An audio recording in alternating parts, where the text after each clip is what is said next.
worked out like I wanted to. Oh yes, it worked out like I wanted to be. That's amazing. Because I'm actually making one hell of a joke with one of my friends of the FTP server. That will be funny. He is awaiting the new episode of Rick and Morty, and I uploaded already a file with the same name to the server, but it's actually the first episode of Boku no Pico. Oh, that's that's cool. That's real. That's not fair, man. Come on, he pisses me off with way too big episodes for the server. Oh, well, if it's a back and forth thing, then okay. I don't know if the punishment fits the crime, man. When does Rick and Morty start tonight, anyway? Not sure. Let me check. Cause I ain't missing that. I'll probably just DVR it. Rick and Morty is so good. Yeah, it really is. Yeah, it's like one of the few Adult Swim shows that were actually good. Like, cause I don't know I don't know what Adult Swim be putting on nowadays, man. Okay, it's gonna be tonight at 11:30, so we got plenty of time. Oh, yes. Okay, cool. Then you got Game of Thrones as well. So yeah, we good. It's a good day. It's a good day. I guess Gab's not coming or something like that. I don't know what's going on with her. Maybe she's a little bit occupied. Yeah, she's probably a little bit, you know. I mean, the busy. link is still in the conversation, so she can join later if she wants to. Yeah. That'll be fine. Okay, so let's get this started. We'll have people come in as we go on. EMP Podcast, episode 17. Kind of work this into a normal schedule here, but we'll see how that continues to go. So we didn't do introductions last time, so let's go with introductions this time around. Go ahead, Knightmare. Well, it's Knightmare Alpha, doing stuff as usual. And I tell you, I have some pretty bad jokes. Oh man, that will be pretty bad for my friends. Can't be worse than the Emoji Movie. I want to be your friend. That'd be messed up. Somebody do that to me, I'd be mad at them. Don't worry, Shadow. Don't worry. Only the usual stuff. You have already seen all of the things I'm doing with you, you know? I mean, come on. I asked Pelvic today what's the color of her underwear. She didn't answer, but, you know. Yeah, what was that about? Like, I just wanted to ask. You acting like broke off One Piece. Wow. I just wanted to know. I mean, I also told her what I was wearing, so. That was random as I don't know why. Jesus Christ. Was that just a random message, or was that like a tweet or something like that? That was a tweet. No, that is a tweet. You can't find it. Yeah, I saw it on my TL, and I'm like, What? this is who I associate with. No harm in acting. Come on. Go ahead, Souls. I mean, you have to. Your fucking like pickup game must be fucking astronomical. If you just like go up to girls and be like, "What's up? What's the color of your panties, girl?" I mean, it's a good conversation starter. Sounds like something Quagmire would do. I know, right? No,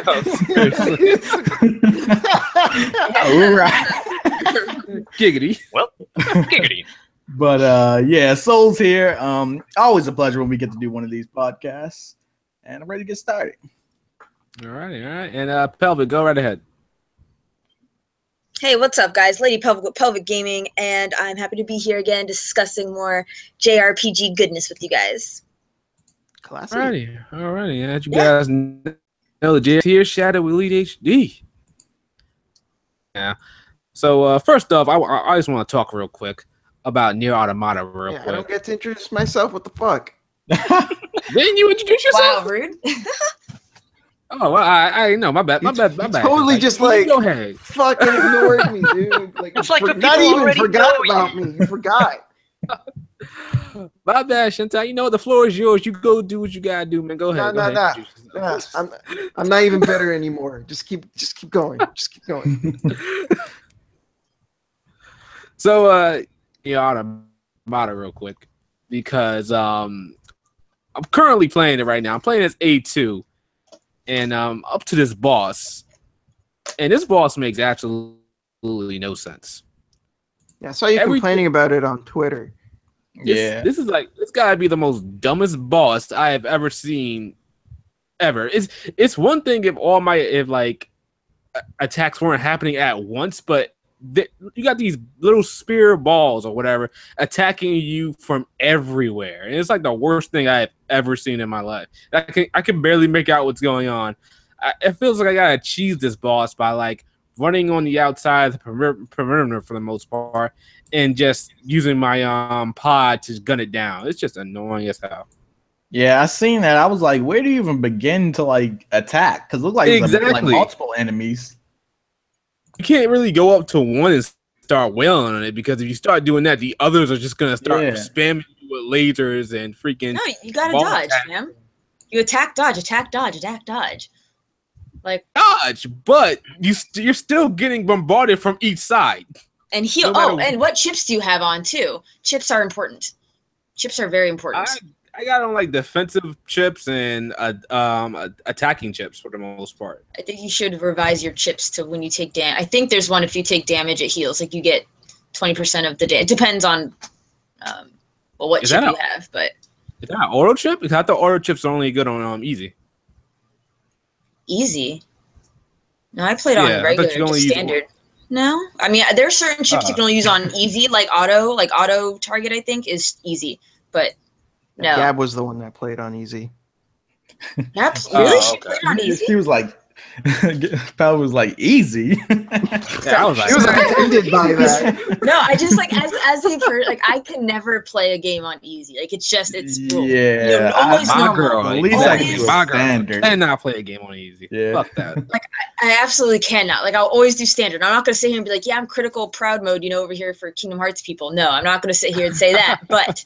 Never easy. Man, never. I made a mistake one time and started Kingdom Hearts 1 on proud mode, and I'm sorry. I got pretty far into it, but it started getting ridiculous. And the thing about Kingdom Hearts is that once you pick a difficulty, you can't change it, so you got to stick with that difficulty. And I didn't feel like starting the whole game over. So, dude, I know exactly how you feel. I beat Kingdom Hearts on proud mode or critical mode, wherever the fuck it's called, the hardest difficulty. Yeah. I fucking beat it, and by the end of it, I was like, I don't even think I like this game anymore. Like that was yeah, exactly. One is the game I cannot go back to. I'm sorry, no matter how many times it comes out. Here's the thing: as enjoyable as Kingdom Hearts is, it's not really the most technical game out there. Like it's not the same as playing as Metal Gear Rising or Devil May Cry or Bayonetta on the hardest difficulties, where it's like the controls are perfect and it's just based on pure skill. No, there's a lot of fuckery with Kingdom Hearts where it's like totally not your fault, but you get screwed over. Like Sword just does this annoying jump attack when you don't even want it, and the camera just goes everywhere. Oh my god! Nah, it's called combos, man. When they hit you with those combos, when the enemies hit you with a combo move and you can't get out of it, that's the fucking worst. Oh my god, I just finished playing Birth by Sleep, and there were just some fights where I was like, this is bullshit.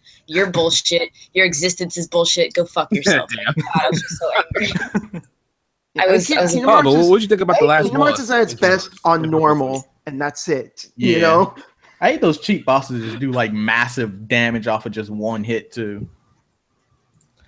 Yeah. Yeah, because I hated what's his name in Birth by Sleep. Xehanort? Is it Xehanort? Yes. Yeah, the ball. I haven't played BBS yet. Control of Terra. That battle was a pain in the ass. That battle was the fucking worst. You know what sucks too is they say you should do Terra, Ventus, and then Aqua. Or Terra is by far the hardest. Terra is without a doubt the hardest mode first because one, he like hits hard, but he's really slow, and all of his battles are just not all of his battles, but like when it comes to character versus character battles, oh my god, they're so hard. And then Ventus is whatever. Ventus was fine, and then Aqua, we had some mixed feelings on that. I mean, Aqua's badass. It's just her bosses. Some of them I was like, holy shit. Other ones I was like, go fuck yourself. But I'm never playing a game on easy. Like I don't know. Maybe if it's like a first-person shooter, because I don't fuck with first-person shooters. Maybe I'll play it on easy or casual, maybe. But even then, I'm like, it just rubs me the wrong way. I can't do that. The only time I probably do easy is like, say I got a review and I got to get it out done fast or something like that. That's probably like the only time. Oh, okay. I can see that. I can see that reason. Yeah. I mean, that's a fair reason, but I still can't do it. It's a pride thing. It's like a grade. Yeah, like, exactly. Nope. But take my sweet ass time. I mean, I'll make sure I go back and tackle it at a better difficulty. See, but that's double time though. That's just double time. Like you're gonna play it once on easy, and then you're gonna play it again. So I'd rather just get it done the first time. I mean, there's nothing wrong with the way you do it. Do you? That's what I did for Persona 5. I played it on hard for the first time, and then on my second playthrough, I played it on normal. And I was like, damn, this game is way too easy. I usually don't fuck with easy mode unless it's like for the sake of completion. Yeah, okay, yeah. Like the second playthrough or something. Oh, yeah, that's true. Like a lot of the Devil May Cry games, for example, have like a mission select, and I like having all of the missions done on all of the difficulties for the sake of completion. I hear you, but all right. But point is, try to stick to normal is my goal. But moving on. Yeah, exactly. Yeah. Also, I kind of get played in that sometimes because sometimes it'll say like normal is for like the casual mode, and then that'll rub me the wrong way. But nah, I gotta play it on hard. Damn. Oh, guess I'm just alone in my little normie self. I think some people take that shit a little too seriously. They're like, you're playing on whatever difficulty, you're such a fucking normie. It's like, fuck off. If I want to play on normal, if I want to play on easy, you know what? Fuck off. Like, I normally don't play on easy, but if I feel like I don't knock anybody that plays on easy. You play the game however you want, but like for me, I do look at you kind of sus though if you're playing on easy. I'm like, so good. I was like, you ain't no gamer sway. I'm not like it's If you're just joshing around, you know that's fine. But like some people are like will look down on you for it, and it's like, dude, go fuck yourself. These are video games. You're supposed to chill out. Because I do understand the point of easy mode, because sometimes you are like after you play it on normal or whatever level you wish to play it on, which is fine. Some people like to go back and just enjoy the story. The battles are whatever. It's more like let's for review purposes, or like let me really soak in, or I didn't catch this scene very well. Like let me see what I can catch a second time. It's like watching a movie a second time. That's true. And then also. But like two is one person was like, it sucks because I play RPGs and JRPGs now on easy mode because I have kids. I don't have time to like really grind to that level to take on the next boss, so they're just trying to enjoy the story. And I'm like, that makes sense. And I can appreciate games that incorporate that because it doesn't mean you have to play it that way. It's just there for convenience. So. Yeah, totally agree. Yeah, that's true.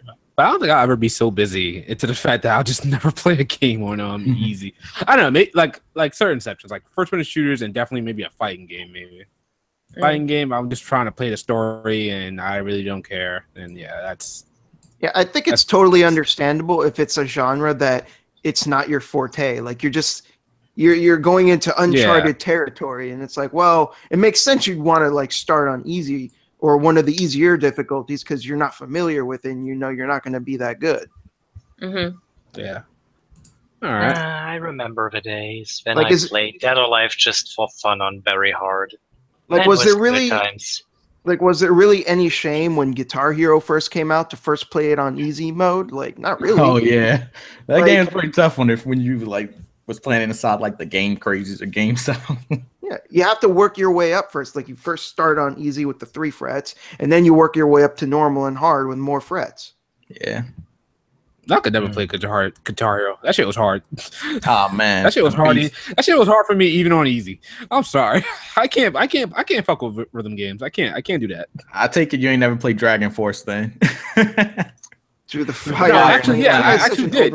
I did. I went up to my friend's house. I think the Guitar Hero made it a lot more overrated than it is. That's true. No, like the game, it made the song like a lot more overrated than it is probably. Just because it was like that song that was just like super hard, all these different frets popping up. Well, people make such a big deal. It's like, oh, these fucking guitar solos, and it's like, go fuck yourself. Go listen to Dream Theater or something. Those are real guitar solos, not these fucking hacks. Alrighty, so let's get right into this. Well, first of all, Pelvic. So I just gotta dodge. That's pretty much it. Dodge and use chips. Is that what you're saying, pretty much? No, I get chips. No, get chips that like when you attack, it heals you. Get that. I think I did have that. You have. I thought it was only. I thought it was only an easy mode I could use. I gotta go back and check because I can't get out the battle now. Because now, whenever I load the game, it goes straight into that battle.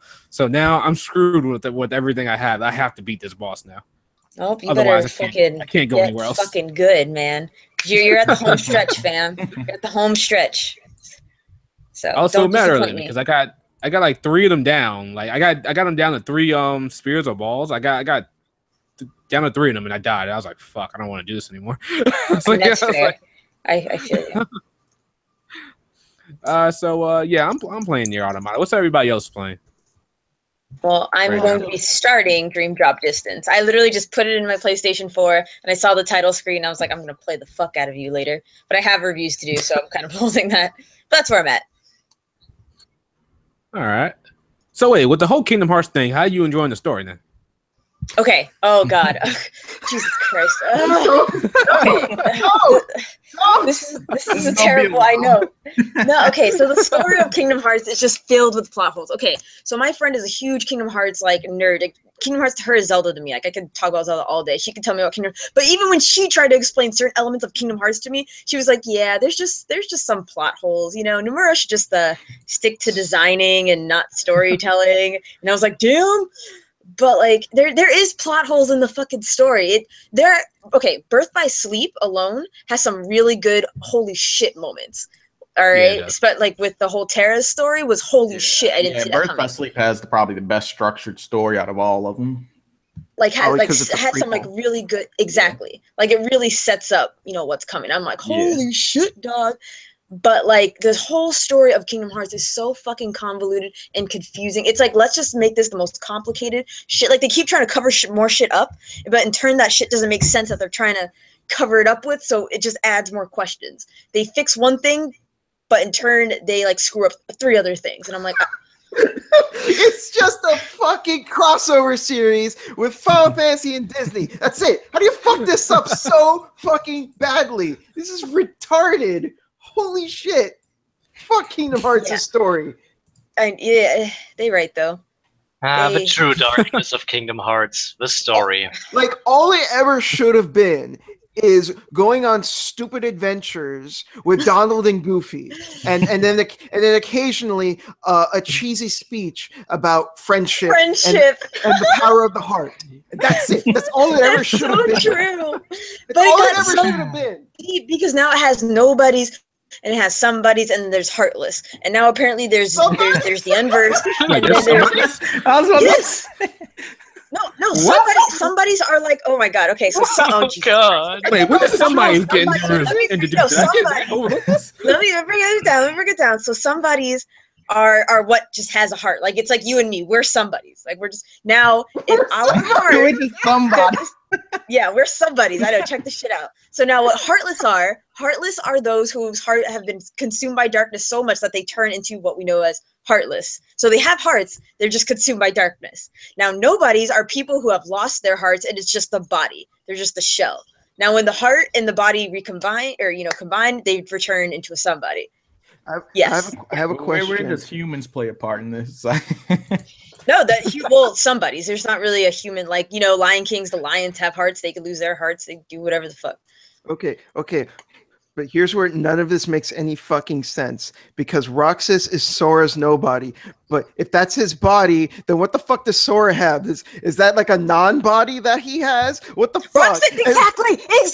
Roxas is a freakish anomaly, and I don't know. Oh, yeah, and Roxas doesn't even look like Sora. No, he kind of looks like him, but not really. Here's the thing. Because, okay, so I don't know who played Birth by Sleep, whatever, but Sora had 3 hearts inside him, all right? I know. Already, I know. Wait, why did he have 3 hearts inside him? No, he had 3 hearts. Okay, he had his own heart.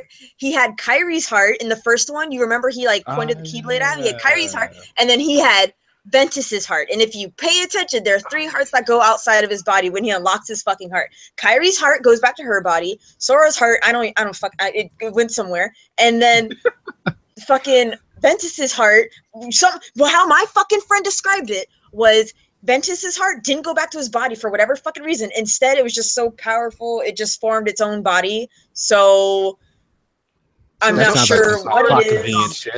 Is Ventus Roxas? Are they the same person? Yeah, maybe. Who the fuck knows? Yeah, but they look exactly alike. Yeah, I always wondered that. Yeah, but they don't explain why they look the same. Nomura's just like, haha, let's fuck with them, guys. Like that's Nomura right now. Like same reason. Why does Sora have the same face as Vanitas at a point in time? I don't know. Fuck it. Because it looks cool. I don't know. Can we all just Like- wait real quick? Can we just all appreciate that there's probably some fucks over at Disney looking at these games just going, what the fuck is this? like people at Disney okayed this idea like 10 years ago. people at Disney who are like in charge of their side of the thing in regards to Kingdom Hearts, looking at Nomura's madness and just going, what is he doing? What is this?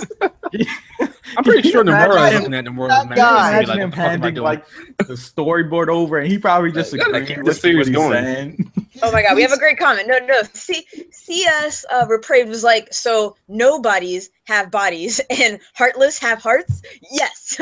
The answer is yes. Oh my god. I was just trying to make What the sense fuck of is this. up with Kingdom Hearts? We Can don't we know. send- Every time we talk about Kingdom Hearts, I swear to fucking God, I lose like years of my life.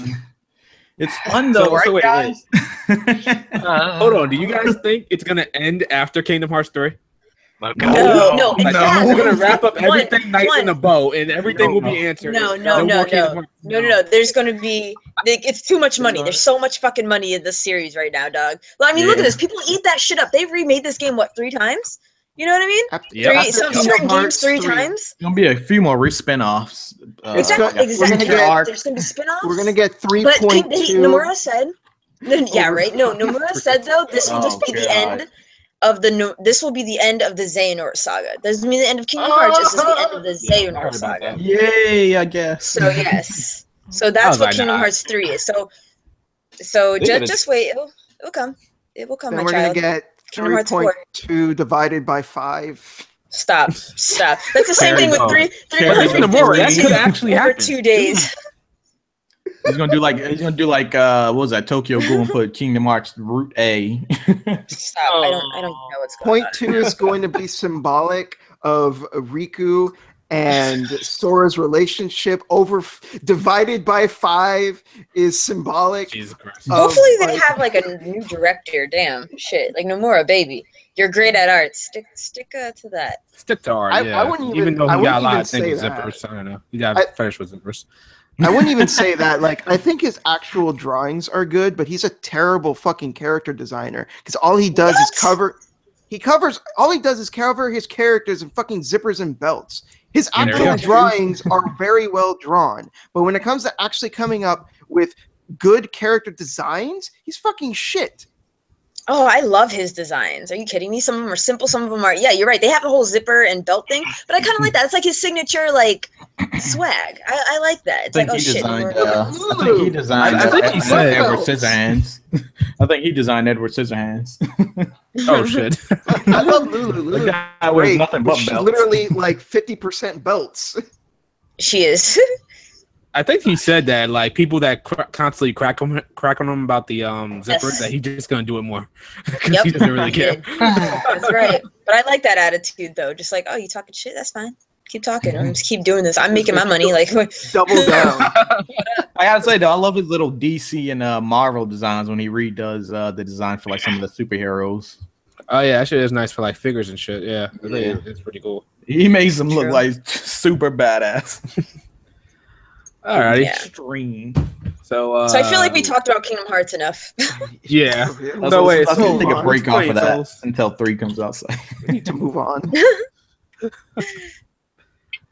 You're my soul. Yeah. So Dead. what are you playing?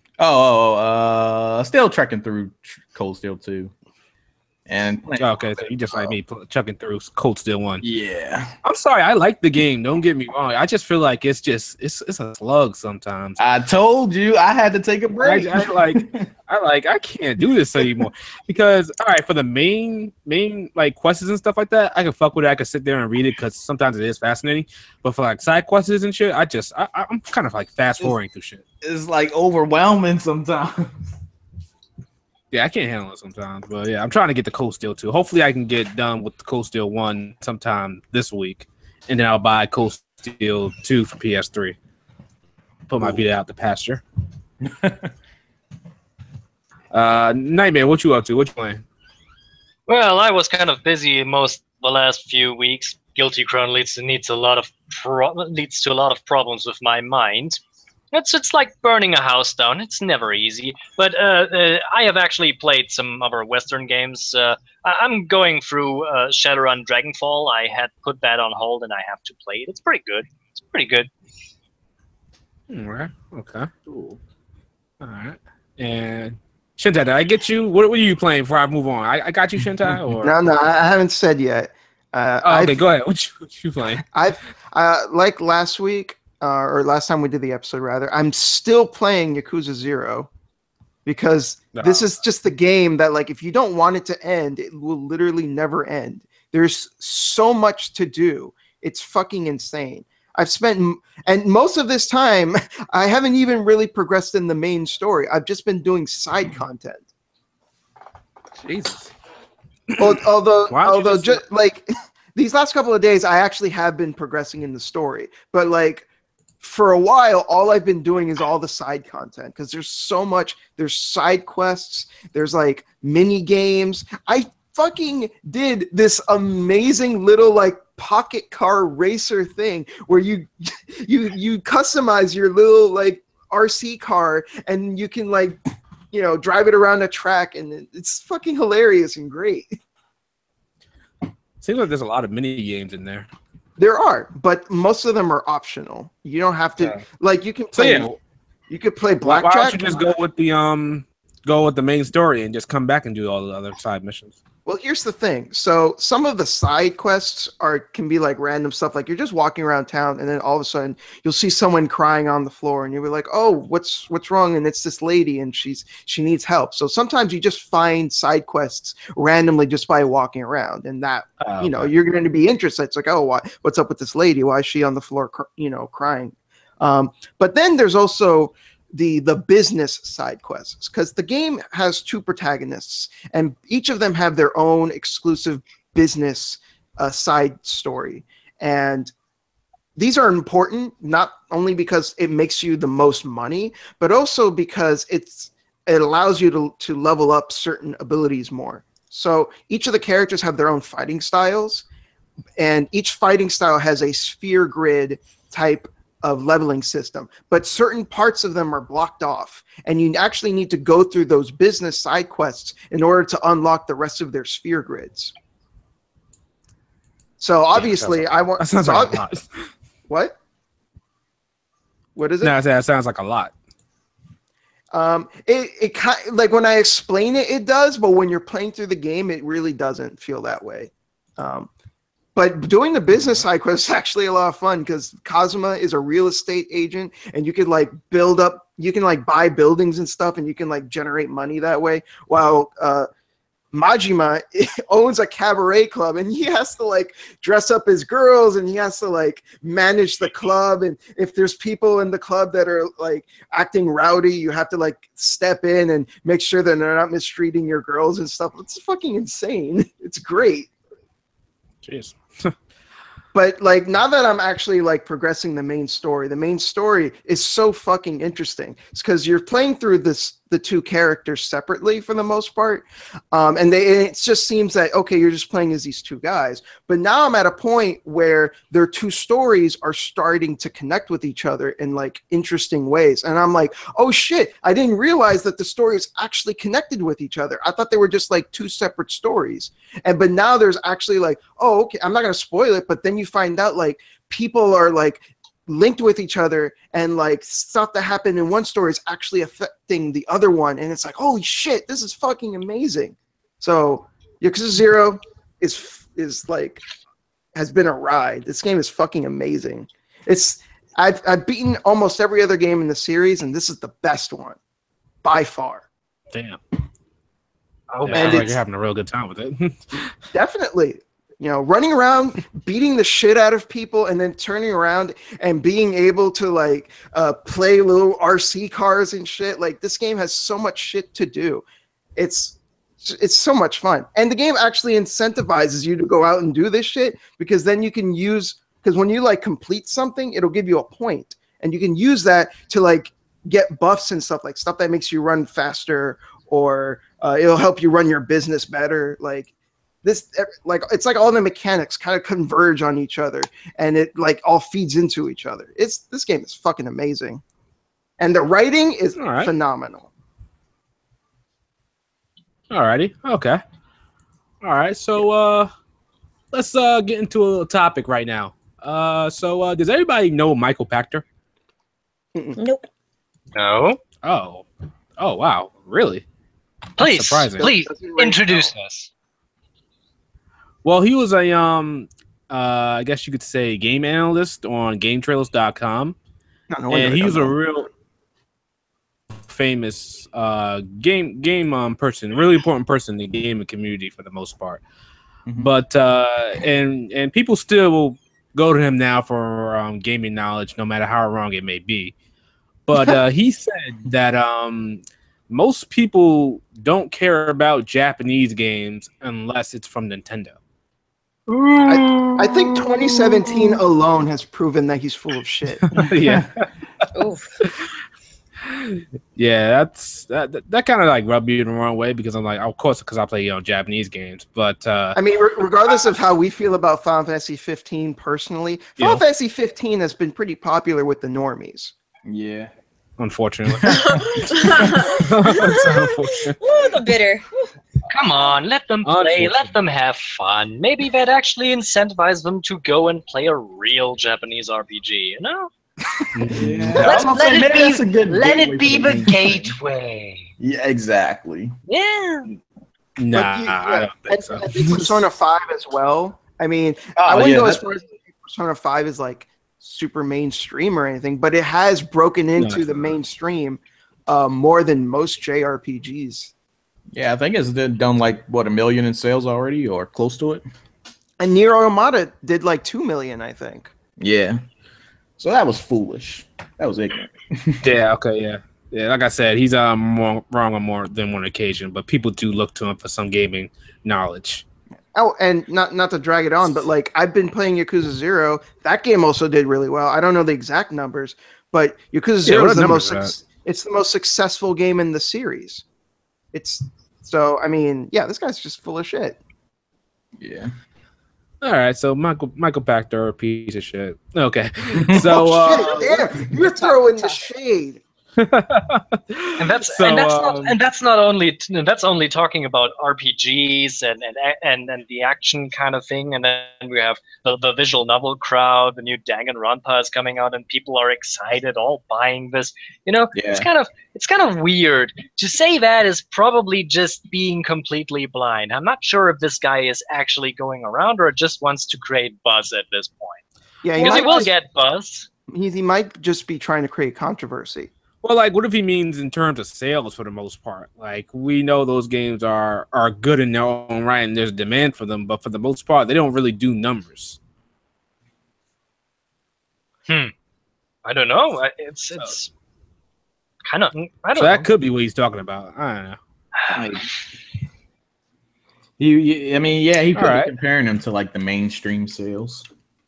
Well, I mean, boy, that's kind of easy, you know. It's like. It's easy for a big thing to have already big sales. I mean, look at a Call of Duty game. You know, it's big. Everybody plays it. Everybody knows it. There's advertisement everywhere. Of course, the people will buy it because no the how people many people know it. Crap about it. It's still going to sell. Just think about it. The original first Call of Duty only sold around 4 million copies in general. No, that was the first game in the series. Only 4 million. Look how far we have come. And this is how I think the most Japanese games go around, you know? We start slow, but the numbers have been increased. Original sales number for Persona 4 were around 700,000 worldwide. That was nothing compared to what we have now. It's like the market of gamers is getting bigger. Therefore, the numbers are getting bigger. So what we have here is just that a strong fan base gets stronger. You know? Yeah. That's a good point. Yeah. But like, It also does come down to your perspective on this. I mean, yeah, what is he comparing it to? Like, oh, is he comparing it to Call of Duty? Because that's a completely unfair comparison. Because what does compare to Call of Duty? Nothing. There's absolutely nothing in the entirety of the gaming industry that I can think of comes close to the amount of sales numbers that Call of Duty does. So, like, what was he even talking about? I mean, it could be maybe comparing it to like Final Fantasy for the most part, because Final Fantasy is like one of the mainstream Japanese games for the most part.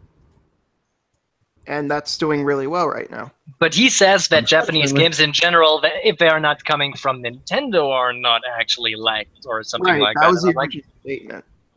Yeah, and the original statements, but that's not even true. I mean, Nintendo games have, with the exception of the 3DS in the last few years, and with Switch nowadays, not sold so big. So how can he even compare that? It's kind of the Wii U has done shit. Yeah, so why is that even a point? Yeah, why even bring Nintendo into the equation? It's like, it makes no fucking sense. This guy, this is just creating buzz for the buzz, you know? Honestly, this sounds like the opinion of someone that isn't in the know of the gaming industry. This sounds like the opinion of a fucking normie, someone who's outside of the loop and doesn't understand what's going on. That's what makes this so weird. This guy's supposedly some game analyst. This doesn't sound like the opinion. He's been knowing it for a long time, for years. Basically, stay in your lane. Damn, Michael Pachter getting roasted. All right. So moving on. Fire Emblem Heroes has made $100 million in revenue. That's a lot. How do you guys feel about mobile games anyway? I mean, it was to be expected. Slowly getting into them. Yeah, me too. I'm like starting to enjoying download games that aren't even in English. Like, it's getting crazy for me. But like, the thing is, though, I don't know, they have to have some kind of like significant backing. For example, like, I have Kingdom Hearts Unchained on my phone. I have Terra Battle on my phone, but those are the only games I have. But slowly, like, as I look at other mobile games, I'm like, like, that have like a full-on, just system, like full-on gameplay, full-on cooldown system or equipment system. Like, it's a mini JRPG. It's a JRPG on your phone. I'm like, holy shit. You know, for $1, what? I'm getting a nice little fucking experience here. Like, what? A 2-hour experience? Okay. You know? And you know what's funny?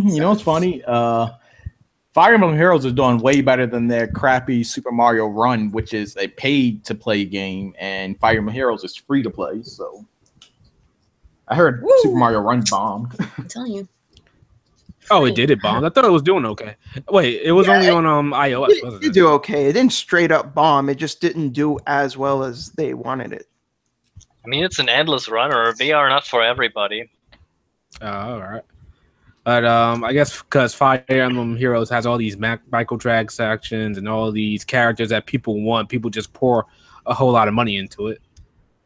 I mean, you only need a handful of whales to make a game successful. And apparently this game has a lot of whales. The number one pretty much success for a mobile game is summons. If you can get people in with summons, then yeah, you got them. The game that involves you to pay 5 stones summon to characters. Exactly. Okay, yeah, that's true, yeah. I don't play any of these fucking look at Fate Grand Order. I think that's doing pretty well. Oh yeah, it does. Yeah, I was playing Fate Grand Order. I was like, I can't do this. It's like, because there's so much reading story segments, and it's just like boring as hell. I end up skipping all of them, and I'm like, let's get to the point. Like that. Like, I don't even know what Nasu's thinking anymore. He's just like giving other people his fucking franchise, and it's just like, is this gonna make me a lot of money? Here, do whatever the fuck you want with it. I don't care anymore. Like, dude, this wallet must be really filled at this point, and he's not actually disliking it. And sometimes it pays off, They were using like with Fate Extra, whatever the fuck it was. The Fate Extra, Extella. That's what it was. Oh yeah, like that one. They made a big deal about how he wrote the story in that one. No, he didn't. I looked it up. All he did was come up with like the baseline of the plot, and he let other people fill in the blanks. Like, he is so fucking lazy about the series right now. He's just doing whatever so he can generate more money. Yeah, Like, he hasn't taken an active writing role in any of the Fate anything since like the original visual novels. Well, what do you expect from him? I can see. No, I mean, hey, he's That's making probably what money, so I'm not gonna hit. Yeah, exactly. He's making money, so he doesn't really care. I mean, come on, this guy is living the dream. Being he was only a very low key writer that just got together with some people, made some visual novels that became extensively popular, created a franchise, and now he's living the high life. How much high life you can have in Japan, at least. No, totally. But it does make me sad because then he, like, while he was rising in popularity, he came out with Witch on the Holy Night, which fucking bombed, because it wasn't Fate related. Oh. So it's like, oh man, that's really heartbreaking. You can't change what's popular. You can't change what's popular. Here's the thing, though. It's considered some of his best work. Like, Oh, really? That thing that bombed?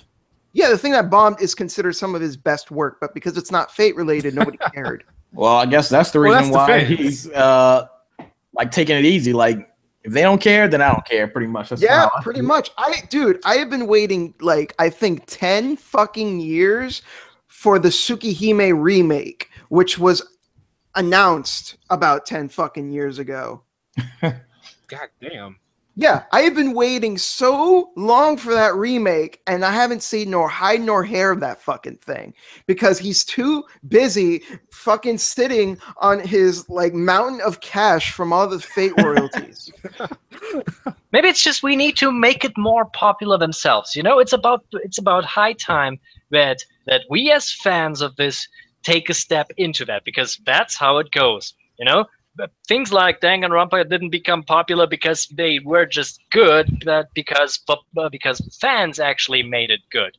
Fans translated the games. Fans are living that, you know? It's not the fault of a creator that it didn't do big. It's just our fault because we didn't take it into consideration and don't tell our people. I mean, I'm pretty sure the reason why Yakuza 0 is making so good is because we can't stop shutting up about this thing.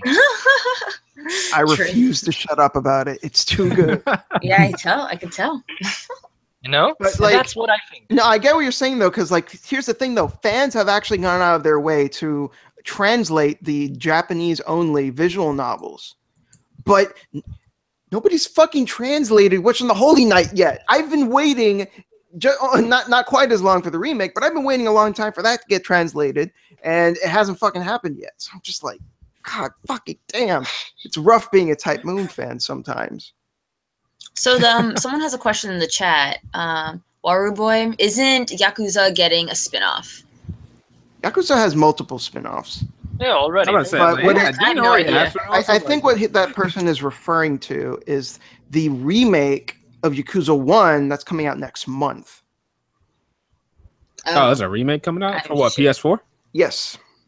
It's called Yakuza Kiwami, and it's a straight-up remake of the first game. Because the first game is an old, janky-ass PS2 game. So they decided, let's take the engine of Yakuza 0 and just apply it to the original game. So you can have because the way you would walk around the city in the first game, it was actually fixed camera perspectives. And you have to walk to the edge of the screen, you know, in order to get to like the other parts of the city. While obviously in the current games, it's all just seamless.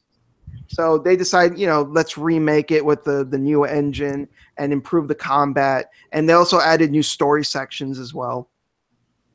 There you go.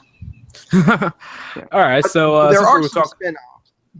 There are some spin-offs, like you could play. There's some where they go back in time. You could play as samurais, but we never got those, which is kind of shame. I would have liked to. Wait, what? You can play as samurais? Oh, probably not the samurais. I'm thinking of. Never mind. Yeah, you can play. Like, in the first one, you played Musashi Miyamoto. Oh, what? Yeah, and then they came out with another one, where I think it was called Ishin. And in that one, you could dual wield like a katana and a sword. I mean, a katana and a gun at the same time. Sounds pretty good. It looked really fun, but we never got it. It was for That sucks. PS4. It would have been great. Yeah, That you know, sucks. I think I did watch a live stream of that back when I was watching the little live streams on PlayStation for the Japanese people. They were playing live streaming that one day. Alrighty. Okay. Let's move on to a smaller topic, which I think nobody really does play this. Does anybody play Pokemon Go? No. Okay. But I did see the video with them bombing at the Pokemon Go Fest. Yeah, exactly. That's what I wanted to talk about. That was hilarious. I heard I only about know that. 2 people, or no, actually, I know about 3 people that still play Pokemon Go, and I can't believe there are people that actually that are still playing this game. I mean, it's fun. Don't get me wrong, because sometimes they make me pull it out and play it as well. But yeah, it's pretty much dead for the most part. But that fest that they had. Released, see, the legendaries were long overdue. You know, they should release that more when it was like hype. You know, now Pokemon Go is like it had its fame, it had its run. So a few people play it, and that's fine, good on them. But the problem is, like, 1, as I said, they released the legendaries way too late, and then 2, get their servers together, okay? Yeah, a lot of people were booing them because they were saying they can't play. Like, they were like chanting, "We can't play." We can't yes. Yes, people were. It was so cringy to watch.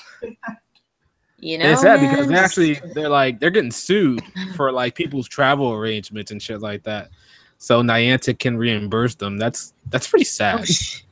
Oh, and I seen somebody get mugged on live stream. What? Yeah, he got jumped. His phone was taken and everything. Oh my god.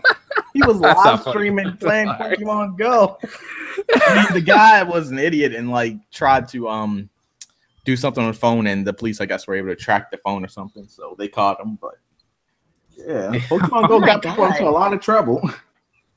Yeah, it's like Pelvic said. Pokemon Go had what did it come out last year? It was like summer of last year. I remember playing that with a whole bunch of people. I thought it was earlier in this year. I remember just going to Central Park one time just to play with a whole bunch of friends, and that was fun. But nowadays, it's pretty much gone, dead in the water. But it's making a lot of money. That's the thing about mobile games. Yeah. They make a shit ton of money. Like if you make a good mobile game, you can just sit back, relax, and just watch the money go in. You ain't wrong, fam. You ain't wrong. And Pokemon has the fan base. One's been around for 20 years and going strong. So. I'm sure people will pick up, since we're on Pokemon, Ultimate Sun and Moon, which I think is stupid, by the way. I think it's... I'd rather have taken a whole new game than take Ultra Sun and Moon and whatnot. What's sad about it is I'm still going to get it. That is a sad thing. Nope, I'm not. I will not. I will not. It was cool with Black 1 and Black 2, or no, Black 2 and White 2, but... That's racist, but okay. But, you could have stopped it there. I remember seeing this fucking hilarious comic where it's like, oh, what are you going to get? White or black? And it's like, I guess black is like race traitor. I mean, white racist. I enjoy Pokemon Black and White too. It was all. I think that's like my second favorite Pokemon game. Nah, like, see, what's new with Ultra Sun and Moon? I know we get like Ultra forms of like the new legendaries. I guess there's some more story, or from like a different angle of the story, I guess. And of course, there's gonna be new Pokemon or like new versions. Like the island version of this Pokemon, island version of that Pokemon, whatever it's called. Yes, I don't know what else is new, but that's pretty much. I think that's pretty much it. Just new story events. I don't care. Like, I don't care. That's where I'm at. Like new Pokemon, like all these new like Aloha forms. Nope, that could have been in the Aloha forms. Whatever the fuck it's called. Yeah, the new Aloha. That's what it's called. Yeah, that's what it's called. Okay, cool. All of that could have been the original game. This new side story. Why can't it just be DLC instead? What, we're getting another $40 hoopla? Like, I don't understand. Like, I don't need. I just, they're milking, and do what you want. You guys are going to buy it. Pokemon fans aren't hard to please. Devil May Pie. Haha, good name. But, like, they're not hard to. Yeah. The same thing when I seen his name. I love it. But you know what I mean? So I just can't. I can't support that. Yeah, like I said, I'm gonna get it. As much as I don't care, I don't hate it exactly. I just don't care for it. But I was like, when they made the announcement, I was like, yeah, whatever. And I was like, yeah, I'm gonna get it. I don't care. Probably gonna get both of them. End up getting both of them. You know what kills me too? It's not even been a year. You know, well, I get it's coming out in November, so it'll be of exactly a year. I was like, really? Like, really? Like a year? It's not even like years have gone by. Like when they remade like Soul Silver and Heart Gold, because there's a significant, time gap between them. I'm like, oh, cool. Granted, this isn't a remake. This is like, what is? I don't even know what you call this. A re-release? Like sequel, like Black. It's like it's like a kind of a sequel, like a not sequel. really an alternate story. I don't know. Yeah, what would you? It's just DLC. It's DLC. That's what I'm Pretty talking much, about. yeah, DLC. It's fucking DLC. So wait a minute. Would you guys have rather took the Sinnoh remake? I guess. Oh, Which one's that? That's I would have. What's the Sinnoh region? I don't follow Pokemon that hard. I think that's the 4th region. I want to say after the Hoenn region. What the hell's that? What are all these fucking? I'll keep up with Pokemon, dude. Like, listen, I know first gen, I know 2nd gen, and that's as far as I got. Everything else, I'm just like, you were early. You were early normie right there. You were early gen. I straight up am. Like I played the first one, I played the second one, I skipped Sapphire and whatever that came with, which I hear was really good, unfortunately. But then I tried Black and White, and I could I did it. I beat the Elite Four, took nothing from it. I don't even remember the story. And then I was like, you know what? I'm gonna try to get back into it with Y or X and Y. Bought Y. I was like, why? This is the same shit. Why did I buy into this? Why? That's what Y stands for. Why did I buy into Pokemon for the story? I don't know. I don't know. It's like the same setup, pretty much. You know what though? But you know what though? Gym leaders and then go to the Elite Four. Actually, I will say though, Black and White had like the best stories. I think, if story wise. Oh yeah, definitely. Yeah. It's like abusing Pokemon and shit, like not capturing them. So I mean, if you like Pokejesus, well, go for it. I'm worse than I've only ever played like blue version and yellow version. That's it. See, that's what I'm talking about. See, I can have a conversation. Man, you missed out on the best one right after it. Silver and gold. I fucking loved yellow version. That was great. Being able to get Charmander, Squirtle, and Bulbasaur. Yeah, I remember those. That was pretty cool. And having Pikachu follow you around. That was great. That's why you should play the next one, because you still get Pokemon following you around. I love just like checking up on Pikachu occasionally, because at the start of the game he doesn't like you and he's just kind of like whatever. But then by the end of the game he's like, yeah, we're buddies. Yeah, that was pretty cute. I remember one time in the original Red and Blue that I was I didn't know what to do, so I had like a level 60 Clefable for some reason. I don't know. I was only up to the 3rd badge. I remember. I didn't know what to do, so I was literally just playing the game for hours upon hours, leveling up, not going nowhere, not going anywhere. I was having a blast with it. That's when I was a kid. I didn't know any better. That's pretty sad. Yeah. So there's that. I didn't even know it. And then I even tried, and then I think Sun and Moon weren't bad, just the tutorial. The tutorial killed me. I'm like, who hasn't fucking played Pokemon yet that doesn't know how this shit works? Yeah, that was super annoying. Like, every time you get to a new town, you lose control of the character because they just start taking you everywhere. I'm like, come on. It drove me bananas. Like, I was losing my fucking mind. I'm like, listen, bitch, I've been playing Pokemon, like, since the dawn of time, it feels like, okay? Like, I know how this shit works. I get what Pokeballs are. Like, thank you. Good day. Bye.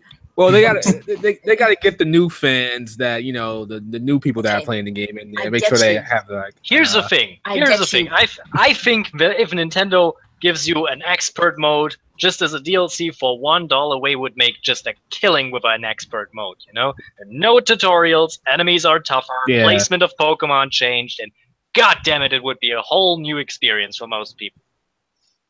That's what I didn't like about X and Y. X and Y was terribly easy. Oh god. And Sun and Moon kind of was terribly easy too. Sun and Moon was very easy. Pokemon games in general are pretty fucking easy. Yes, right. That's true. They're like baby's first RPG. Let's not. Oh, they are. Right? Black and White. Well, the Elite Four and the end boss for Black and White, it wasn't that easy. I don't think it was that easy. I don't know. Maybe because I'm not hardcore into Pokemon like that, and I'm just doing what I normally do in Pokemon games. But I found it pretty hard. Hey guys, I have a question. Red was hard. Oh my gosh! Like at the end of Gold and Silver, if you're kind of under level, you would wipe the floor with. Yeah. Man, y'all need to speak for yourself. I was a Pokemon master. No Pokemon game gave me a fucking hard time. Like, y'all need to step it up, please. Yeah, you guys are killing me. I was young. Kind of rough. Like, no, stop. The only thing, I was a young whippersnapper. Correction. The only thing that was frustrating for me in the newer Pokemon, because I don't know, like, I'm like, fairy's weak against dragon? What? Like, or Dragon Speaking Gets Fairy, like all that shit confused it. Cause I didn't, in like these new Pokemon, I didn't read up on it. Like when I was a kid, I had a Pokedex and I had a Pokemon guide, not like a guide, but what do you call it? Like, just it had all the Pokemon in it that you could, I still got a few of them books with exactly, me now. me too. But like because I didn't know what the fuck Steel is weak to. I'm like, what do I do with Steel? Why is the Steel person? I found that shit out that hard way. And fighting before I was like, I don't know. So like anything that was a new thing, I was like, I don't know. Like I got a Steel bug type. I'm like, what is this shit? Like what do I mean, all right. Let's pretty much. It's like bugs are weak to fire. That's all I got. Where do we do it? Bugs are just weak to everything. Fuck bug Pokemon dogs. Like fuck them. Yeah. Unless it's that one roach Pokemon. What I can't. One roach Pokemon cracked me up. Oh my god. What was that roach Pokemon that evolved into like a badass? Guzma had it. Glyphopod? Anyone? Like that? Was it Glyphopod? I don't know. I don't know its name, but I like that one. I like it. It makes me happy. It's a roach? But everyone I didn't realize it was a roach. I'm trying to say a roach. That's a roach? Wait, I hate roaches, but I was like, yeah, look up Guzma's Pokemon. It's literally every time you play. I don't remember what the fuck it's called, but it's that thing. I gotta look it up. I can't. I know what you're talking about. The water one that got Sure. Gallisopod or something. Yes, thank you. Yes, thank you. Yeah, Nexus is in here. Yeah, Gallisopod. That shit. It's fucking roach, fam. Yeah. Okay. A roach? It looks like a lobster. Well, it evolves into a bug lobster, says Waru Boy. Yeah. Oh man, my mind's blown right now. I spent forever trying to get that thing, and I was like, I want this thing. Looks so awesome. Now it's like a roach. I was like, what the? I did too, and then I found out he kind of sucks. Like I was trying to get him to evolve. Yeah, that's true. Yeah. They were telling me that. He's like a glass cannon. It looks so badass though. Yeah, it does. It does. That's the thing. Every time I play Pokemon, I always want the most coolest looking ones. And they end up being the worst. Yeah. Like, I remember I wanted Absol so badly. Oh my god! I think it was terrible. I thought he evolved for a long time too. I was like, wait, you don't evolve? It was one more. We vibed. No, it was just Sneasel at the time. I think Sneasel was the one I really liked, and he just sucked. I think my favorite Pokemon of all time is probably Ampharos. I loved him. Is that the deer thing? No, it's the sheep. What's Ampharos? It's the one that's like a sheep and then evolves to a big yellow dragon thing. It's the electric thunder. Yeah.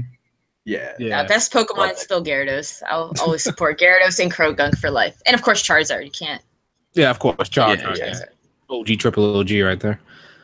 Yeah. So let's move on from the Pokemon stuff. Let's go on to some remaster here. Final Fantasy 12, the Zodiac Age, in its first week. I think this is kind of impressive for a remaster. It sold 100,000 copies. Not to Pachter. Now, now I know like this is Square Enix, this is Final Fantasy. But 100,000 on a remaster, that's damn impressive right there. That's really good. I've noticed people have really changed their opinion on that game. Yeah, seriously. Yes, a lot. And I've never played 12. They really have. Yeah, like I remember back in the day when it first came out on PS2. It was and people were just like, I don't think it was split down the middle. I think people just outright hated it. From the people I talked to, they just outright hated it. So from my perspective, I remember like it was either you loved it or you hated it. Like I saw a lot of it on both ends. Like some people are like fucking it, like ripping on the game because it wasn't like other Final Fantasy games. But I think other people loved it because they realized it was a Matsudo game. Because I think some people don't really know who Matsudo is. He directed Tactics Ogre and Final Fantasy Tactics. Like he also did Vagrant Story. So like he has his own style of doing things. And he brought that style over to Final Fantasy, and people weren't used to that. But the people who were already a fan of him really loved Final Fantasy 12. Well, I don't think I even really played Final Fantasy Tactics for the most part. Oh, that's like one of my favorite games of all time. Yeah, I've always tried to get into it. I just couldn't sit down and actually play it. I don't know why. I love strategy games now. Do it. But it's great. when I first played 12, I really didn't care for it, and then all of a sudden, a year or two later, I started to love it. But for it to sell 100,000 copies in week one, that's really good. Do you guys think remasters are now the are pretty much the norm now? Because with the Crash Bandicoot remaster, that's been selling like hotcakes for the most part. That's a remake. Well, we can't escape. That's a remake. We can't escape them anymore. They're coming. They're rolling. They're a thing. I honestly don't have a problem with it. I don't know why other people It's okay. do. Yeah, they're like, it's gonna be. I mean, it's hard to actually preserve consoles and PCs at this time and period, and it's for some people it's good. I personally would prefer it if we could just keep the older stuff around, but it's always there. You can always get it.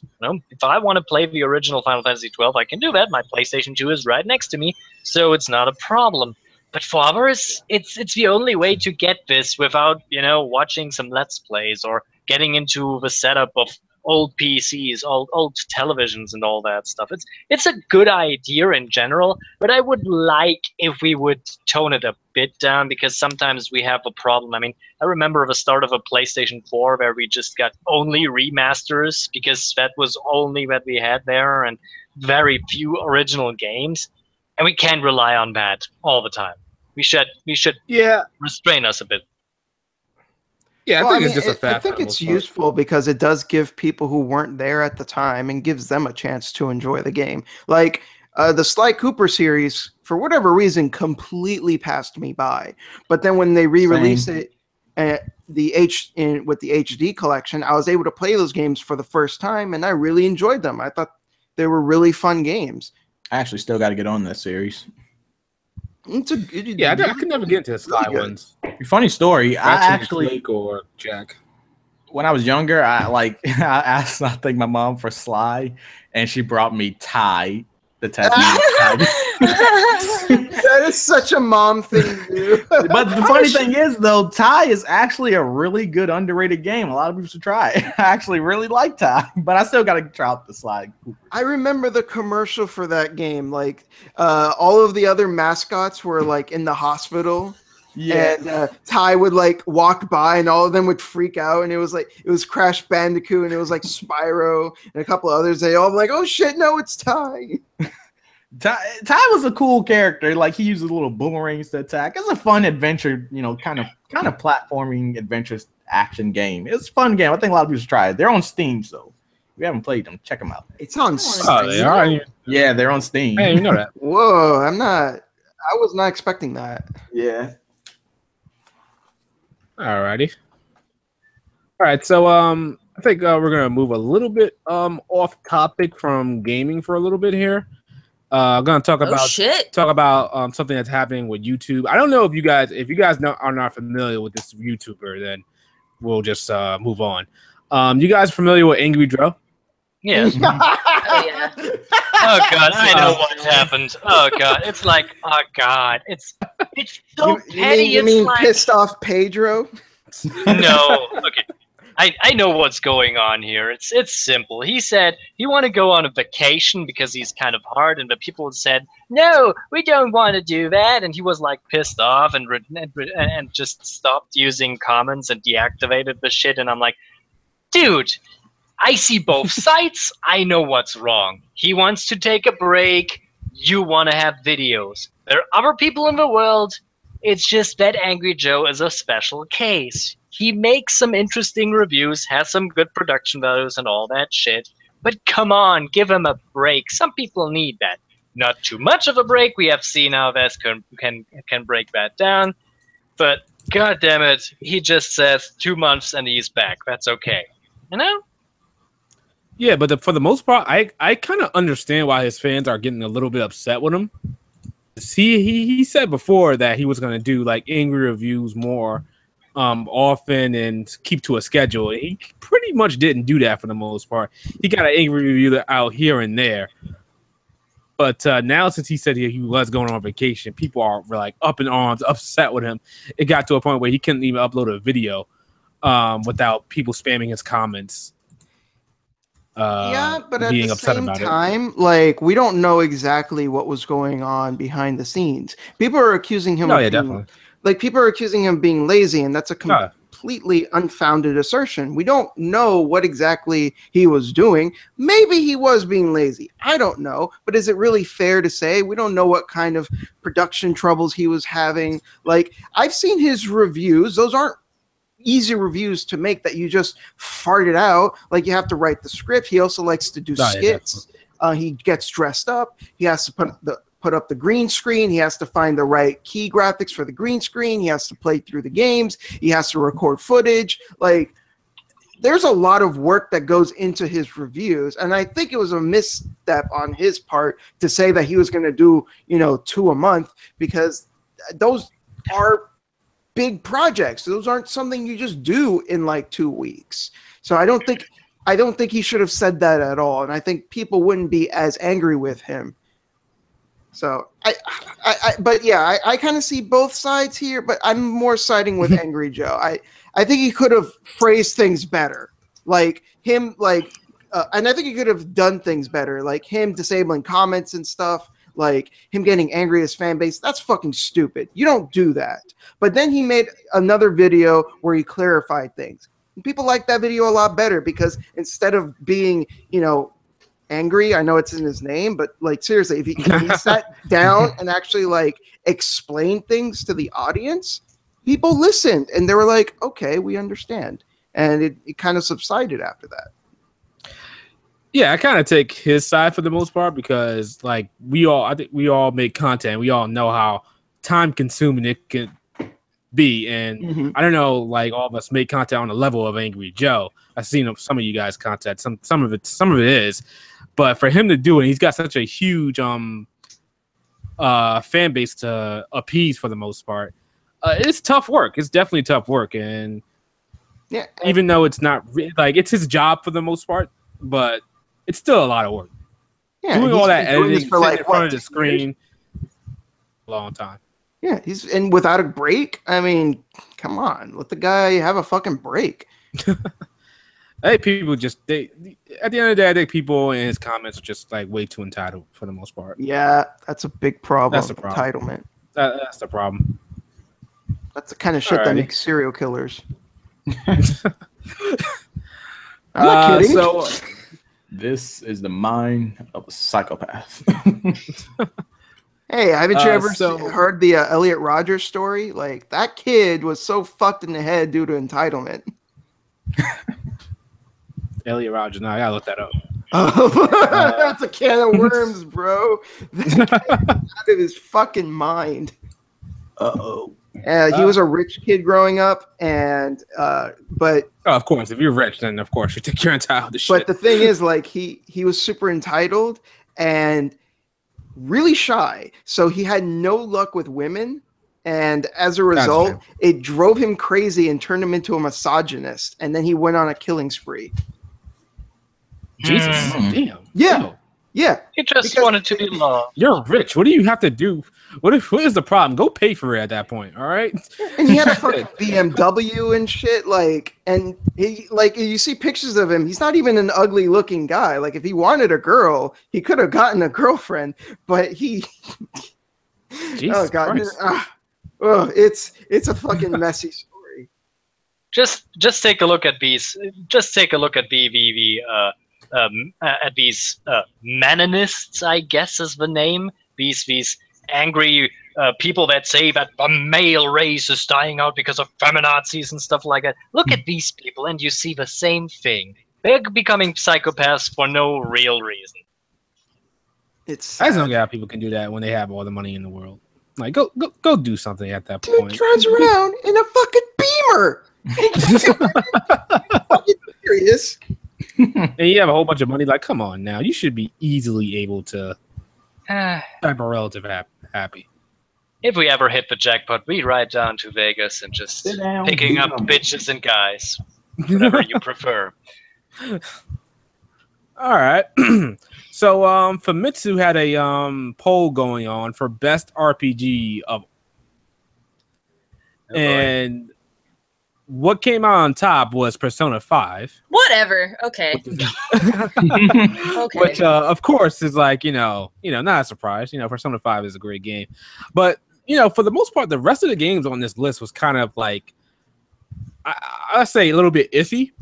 I'm gonna say this. I'm probably gonna piss off 2 people in here, but Nier Automata came in at number 4, which I was just like, number 4 of all the RPGs on the planet.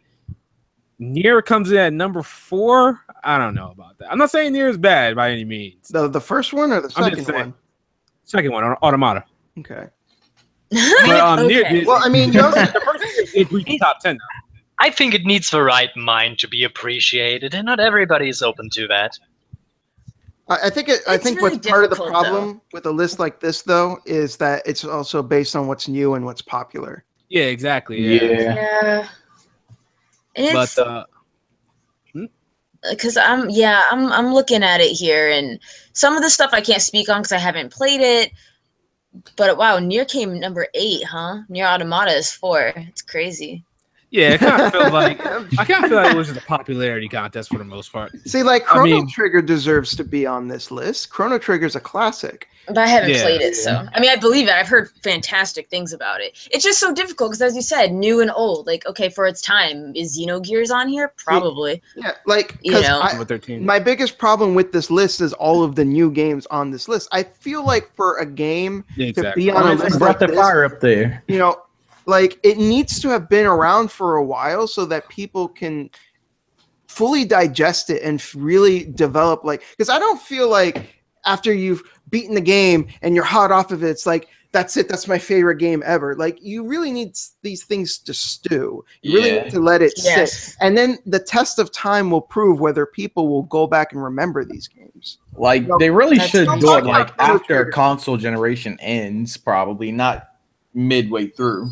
Yeah, I mean, people still talk about Chrono Trigger. No, you're right. People still talk about Suikoden 2. People still talk about Xenogears. Like, these are games that have stood the test of time. These are games that are over a decade old, and people still go back to them, still play them, or still talking about them, still analyzing them. And I'm not saying that that's necessarily not going to be the case for some of the newer games on this list, but we need to see if that happens first. Right. Mm-hmm. You also see here that there aren't so many votes on this in general. I mean, what are these? Around maybe 3,000 votes? That's not very representative of people, I guess. That's true, but Famitsu is a popular magazine in Japan, so I figured it'd bring it up there. Yeah, I'm surprised Witcher 3 I honestly made it on there. I mean, it's a Japanese... Weird. You also have to understand this is a Japanese magazine. I mean, it's kind of... That's really weird. Every single game here is Japanese, with the exception of The Witcher 3. Well, it's the best RPG of all time, not just like. Can we show? Can we show? You know, the chat what we're looking at here, or if not, you can click ShadowElite, then you see the list. Is it? Well, I'm saying can they? Yeah, no. I'm saying if they can, because here, let me just read all so everyone's on the same page. So number 1, we have Persona 5. Number 2, Dragon Quest 3, The Seeds of Salvation. 3, Chrono Trigger. 4, Nier Automata. 5, Final Fantasy 7. 6, Dragon Quest 5, Hand of the Heavenly Bride. Huh, never heard of that. Okay, sorry. 6, Suikoden 2. 8 is Nier. 9 is Persona 3. 10 is Final Fantasy 15. 11 is Xenoblade Chronicles. 12 is Final Fantasy 10. 13 is Xenogears. 14 is Persona 4 Golden. 15 is Dragon Quest 4 Chapters of the Chosen. 16 is Final Fantasy 6. 17 we have Earthbound. 18 Final Fantasy 9. No, Wow, 9 that's a shame. Higher. Final Fantasy 9. Yeah, I know, right? All right, so number 19 is Final Fantasy 7. And 15 beat out 9. That's 8. God damn it. That's 8. Yeah, sorry, I'm surprised that is even here.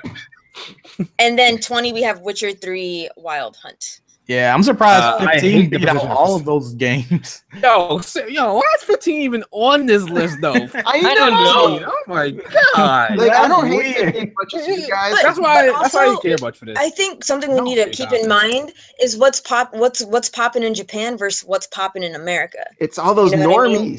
So Those what would y'all call them? Those regulars? those and fucking again, basic bitches. But yeah, that's Wow. But yeah, it's like it seems like it's a popularity contest. But Persona 5 making #1, even I don't even agree with for the most part. I mean, I'm not gonna argue it, but I kind of don't even agree with it. Because yeah, I'm looking at like Final Fantasy 15 is on this list. Are you joking?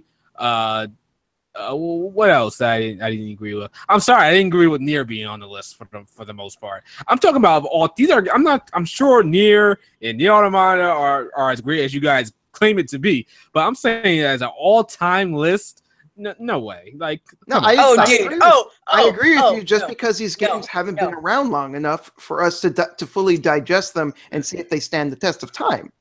And that's fine. That's fine. But because there are games here like Persona 5 that haven't stand the test of time, Nier absolutely deserves to be on this fucking list. Are you kidding me? Yeah, like, exactly. That's why I say I don't really, I mean, I'm not gonna argue it, but I don't agree with it.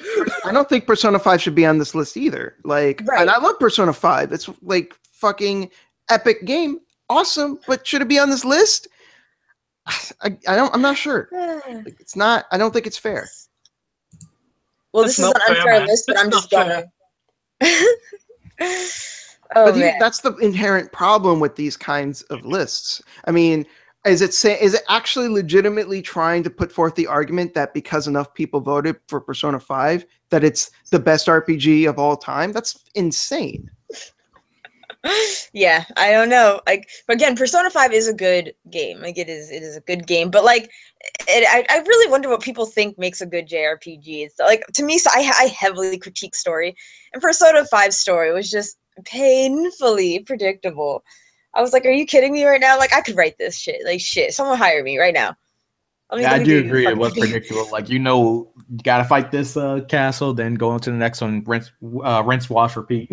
Like, the gameplay-wise aspect of it, like what they changed up, I love the sneaking around aspect. I am about it, don't get caught, how there's castle alertness, I guess, awareness. Like, I like it. I love the character development in it, which is fine. Like, I like the new confidants. I like them, except the only confidant I don't like are the twins. They literally can go eat a dick, both of them. Yeah, fuck it. Like, I don't even care. Well, I like the story in Persona 5, but again, I think Persona 3's story is better. Oh, I agree wholeheartedly. It's just, it was so predictable. Like, I was like, oh, I could, like, Nier Automata was so refreshing. Oh my god. But anyways, this is about to be turned to a battle of like Persona versus Nier, not the whole thing. Honestly, I'm getting tired of this Persona 5 versus Nier. It's like, these games are nothing alike. Stop. That is true. Stop. That is true. Stop. That is very true. It really comes down to personal preference, honestly. That is also true. That's fine. But the bottom line is, I think some of these games need to withstand the test of time. Like, who are still talking about it? Like, 10 years from now, are we going to discuss Nier Automata? Are we going to discuss Persona 5? Is that going to be, still heavy in our hearts and minds by that time? I mean, I think we will. Honestly, I do think we will be talking about those games, but we need to see that happen first. Yes. But also, like, there's so much variables when judging how good a game is, because like Xenogears, I wouldn't particularly be like, wow, this is such a great game, because I played it recently and I was like, for its time when it came out, oh yes, I understand why this game was hailed and praised, and the fact that it's still talked about today, sure, but like, don't try to sell me on this is some like fantastic game by current day standards. I can't with this game. I can't. Drove me bananas. Well, we also have different standards. That's true. We have different ways of. We all have different reasons why we like these games, and we all have different reasons for why they're close to us. Like, I think for a lot of people, Xenogears was a game that they grew up with, and they probably have a lot of nostalgia for that game. I'm not trying to like dog on the game itself, like that's the only reason why people like it. But Don't tell me that's not a reason why. I'm sure for a lot of people, the reason why Xenogears is one of their favorite games is because they grew up with it. Yeah, unless someone like just recently played it. I mean, someone could have just recently played it and still think it's one of their favorites, and that's in 2012. And I thought, stand the test of time even today. But real quick, with Persona 5, you guys say it's predictable. How did you guys see that when Akechi betrayed them for the most part? Yeah, going into Persona 5 spoilers here. Akechi portraying him. Okay, which is it's obvious, but they honestly. Okay, yeah, Akechi being evil was obvious, but that whole plan that they came up with. Exactly. That was not. I still don't understand how that works. See that at all. I still don't know how that works. Impressed. I'm still kind of skeptical about how that whole thing came together. Thank you. I too am skeptical. I was like, wait a minute. Hold Like, up. how? Well, no, there's a point where Akechi slipped up. That's where you saw it. That's when you could see it. Which is true. Coming. Which is true. He did slip up. Yeah, but I didn't catch it, but he did slip up. So that gave off the hint of, hold up, this guy. There's something off about this dude. Yeah, So. when he heard about pancakes, delicious pancakes. Yeah, that is true. Persona 5, the story was good. It was predictable. Don't get me wrong. I think, but like the most predictable. We've talked about this before, and I put forth the argument that predictability is not inherently like always a bad thing. Yeah, it wasn't a bad thing. You have a really great story. You can still have a really great story where you see everything coming, and I think the predictability of the story can be made up for like in other areas, like the great characters. And I honestly like wasn't the main story that interested me in Persona 5. It was the themes, like thematically speaking. Like Persona 5 really spoke to me, feelings of like emancipation and trying to break free of the shackles of society, and that all that stuff really spoke to me. And like I thought that all that was much more interesting than the actual events of the main story. And that's where like Persona 5 story is like, that's where it really like, yeah, fuck yeah. Persona 5 has a great story. Not so much like the actual events, even though the events had like some really cool moments, but it was really mostly how like the events fed into the themes that really, affected me. Their theming was great. Yes, like I said, predictability to me. The thing is, like I just feel like I've heard it all before. I've seen it all before. Like even with Persona 3, like Persona has like a formula. There's the traitor. Who's the traitor? Gotta find. Tales of everything has a traitor. Who's the traitor? Gotta find the traitor. Except Zestiria. So someone died. I was like, oh, that one. I admit that one. That got me. But like generally speaking, it's like this. Wait, betrayal in every single Tales game? Correction, of all the ones I have played, which is I think from Symphonia and minus the one on Xbox. I think I've played all of them. Yeah. But like all of them, Vesperia does have a betrayal moment. So there you go. So betrayal. Hearts had a betrayal. Tales of Graces, I think, had a betrayal. Well, yeah, kind of with Richard, but not. Yeah. No, He's more like it wasn't really a betrayal. More like mind control. Something else entirely. But Abyss, there was betrayal. Okay, Abyss had more than just a betrayal. Abyss was like Abyss had a whole monster of things, but that's neither here nor there. My point is though, just after a while, certain JRPGs they have a formula, and you could call the formula. You just see it coming. You know what I mean? Like contrary to this Persona 5 theme, you never see it coming. You see it all coming. So that's why I think one reason why I hold Nier Automata to such a beautiful, like high standard. It was so refreshing. There wasn't some formula. There was, in fact, like the tragic. Like Yoko Taro is just known for having tragic endings. It actually had a happy one. I was like, holy shit! Like as happy as it could be for Yoko Taro and the character's situation. And don't spoil that game yet. I ain't played it yet. Yeah, no spoilers. Okay. Well, there you go. You can spoil it for me. That's it. That's all I'll say on that. Well, you can do a private chat. So, I mean, oh man, the journey is just the journey's great. Just enjoy the journey, man. See, like the thing, like I don't really focus on things like that because that's not what interests me. I focus more on because I'm more character driven than plot driven. Personally, like I care way more about like how the characters are characterized and what the characters mean to the story and their development. If they have development, if not, how did they make these characters interesting? How are they characterized? So like even if I notice like there may be some repetitive like plot elements throughout the games. Like I don't really care. That doesn't really bother me because it's not really what interests me. That's fair. I too am more character driven, but still plot matters. I'm not going to just be like, plot only, or just character only. Like, obviously plot matters, like, but right. No, I hear you. But I'm just saying, like, things like that don't really bother me. To me, it's less about have I seen this before, and more so like, was this done well, and was it done in an interesting way? I don't know about this. There's only so much I can take with have I seen this before? Because if I keep seeing the same things over and over and over again, I start to get a little bit salty. And it's got to a point where no matter what, even if they get everything else correctly, I'm like, your end game is still the same. But the thing is, like, yeah, I agree with you. If they do the same thing, but they don't do anything interesting with it, then that can get boring. So the way I see it, it's more important to see it like, okay, I have seen this before, but did they do something cool with it? Like, think of it like this, like Silent Hill 2 has an amnesia story, which is one of the most like overused types of like stories ever. But Silent Hill 2 took that really like tired story and made it really interesting. They did something really cool and different with it. So it has everything to do with execution in my eyes. It has everything to do with like, what did they do with it that was unique and interesting, rather than just looking at the bare bones of like, okay, this is the same type of thing that we've seen before. I can deal with that, but if I've seen it too, like it depends on like the type of game it is. If it's like the next Persona game, like if they continue to do the betrayal crap, I'm gonna be a little bit upset because it all started.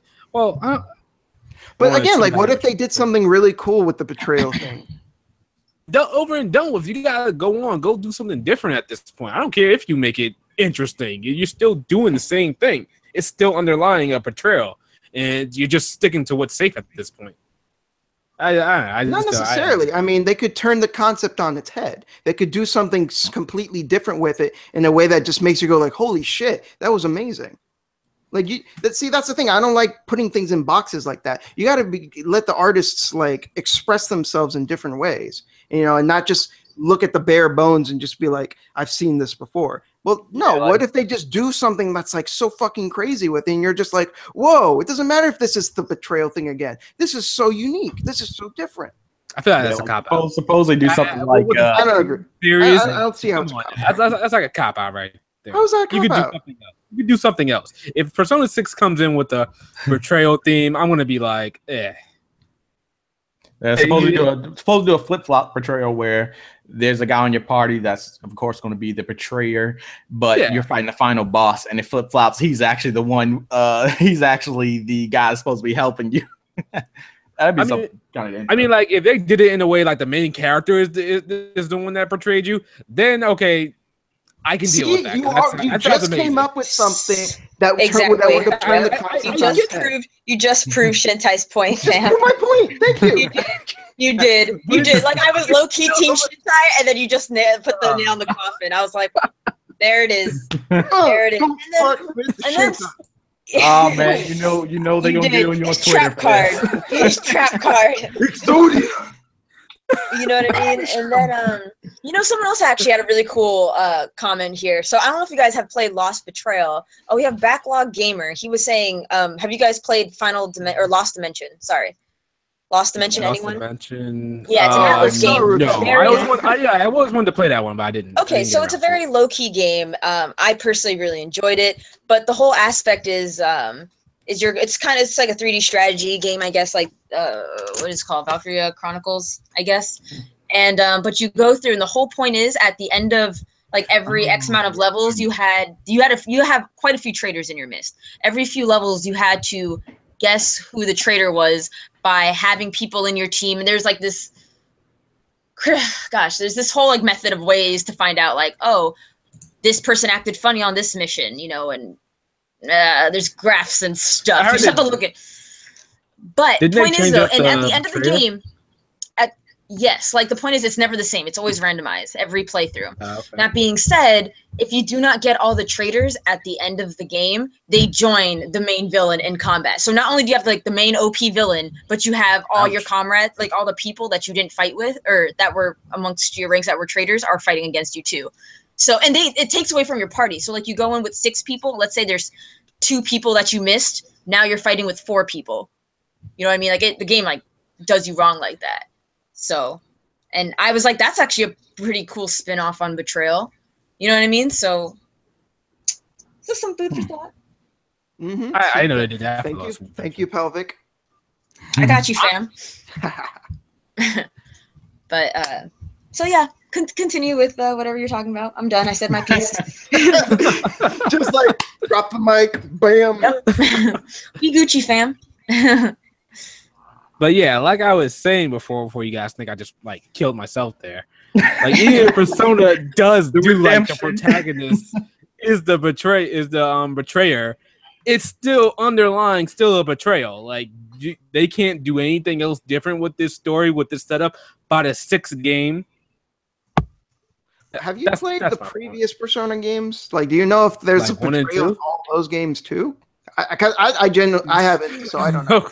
No clue. I didn't play Persona. Because I think you might have a point here if it was in those games too, and it's like, okay, guys, maybe you do need to do something different. Exactly. That's what I'm saying at this point. If that's the case, then like the 6th game, you can't do something different.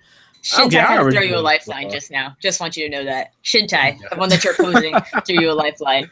But no, that wasn't even Shintai's point, though. Just, like, to my understanding. I need to let him breathe a little bit. I mean, I get you, but that wasn't even your original point. You're saying, like, well, I understood it as a broad spectrum. Like, yes, if we're just talking Persona, got you. But I'm talking about in the spectrum of betrayals. Other games. Yeah, like you can do betrayal differently. Yeah, yes. I was talking in general. I wasn't. That's what I was specifically. Persona. Yes, Persona does have like similar betrayals, and I agree with you on that front. Yeah, Persona. Wait, I forget. Was Shadow talking about specifically Persona at first, or? No, we were talking. I was talking about Persona. Okay. I was talking about general. That sounds like a cop out, but whatever. You do you, fam. I love you. I really do. I'm grateful to be on this podcast. Don't kick me off. That block you got to stand on the button. Hey, Pelvic, don't worry. If he kicks you out, you can come on my podcast. I know, yo. If I'm not on here anymore, you know what happened, fam. It was nice speaking with you. All right. Anyways, I'm done. All right. So let's move on here. Wait, real quick. Just because every chance I get, I want to shit on this game. Someone just went, seriously though, Star Ocean 5 obviously rushed and a disappointment. Yes, it was. Fuck Star Ocean 5. That game's a piece of shit. Can we all just like agree on that? Agree on that? Yes. Unanimously agree. Star Ocean 5 was like a fucking waste of my life. I mean, it wasn't even. Which sucks because it looked really pretty too. Yeah, it did. I was like, oh, it did. But it looked. Well, wait, did it though? It looked worse than Star Ocean 4. I was about to say, I don't think it looked too good. I thought. Well, you don't think so? I mean, okay. To be fair, I hate those little realistic. I'm not a big Star Ocean. Like, holy crap! If I don't follow it. Like, go back and look at Star Ocean 4. Like Star Ocean 4 looks better than Star Ocean 5. But even in Star Ocean 4, I hate when they try to do those realistic movements, like in the cutscenes. Those are just so cringy. Okay, yeah, the animations were kind of jank. Yeah. But like, still though, that game looks way better than Star Ocean 5. Yeah, overall, yeah, it does. Like the facial. I mean, during the futuristic moments, during like the sci-fi moments on the ship and out in space, it looked really good, like a current gen game. But when you went to the forest and the mountain areas and shit, it looked terrible. Yeah. You know, and that character and the little girl, what's her name? Lim. Oh my God. Lemo. K with the little. I swear she got some wooden legs. Oh my God. She summoned the dog. She was actually a cool mage. I ain't gonna lie. She was cool. She had cool powers. She died a lot on me. That's probably purposely made her die.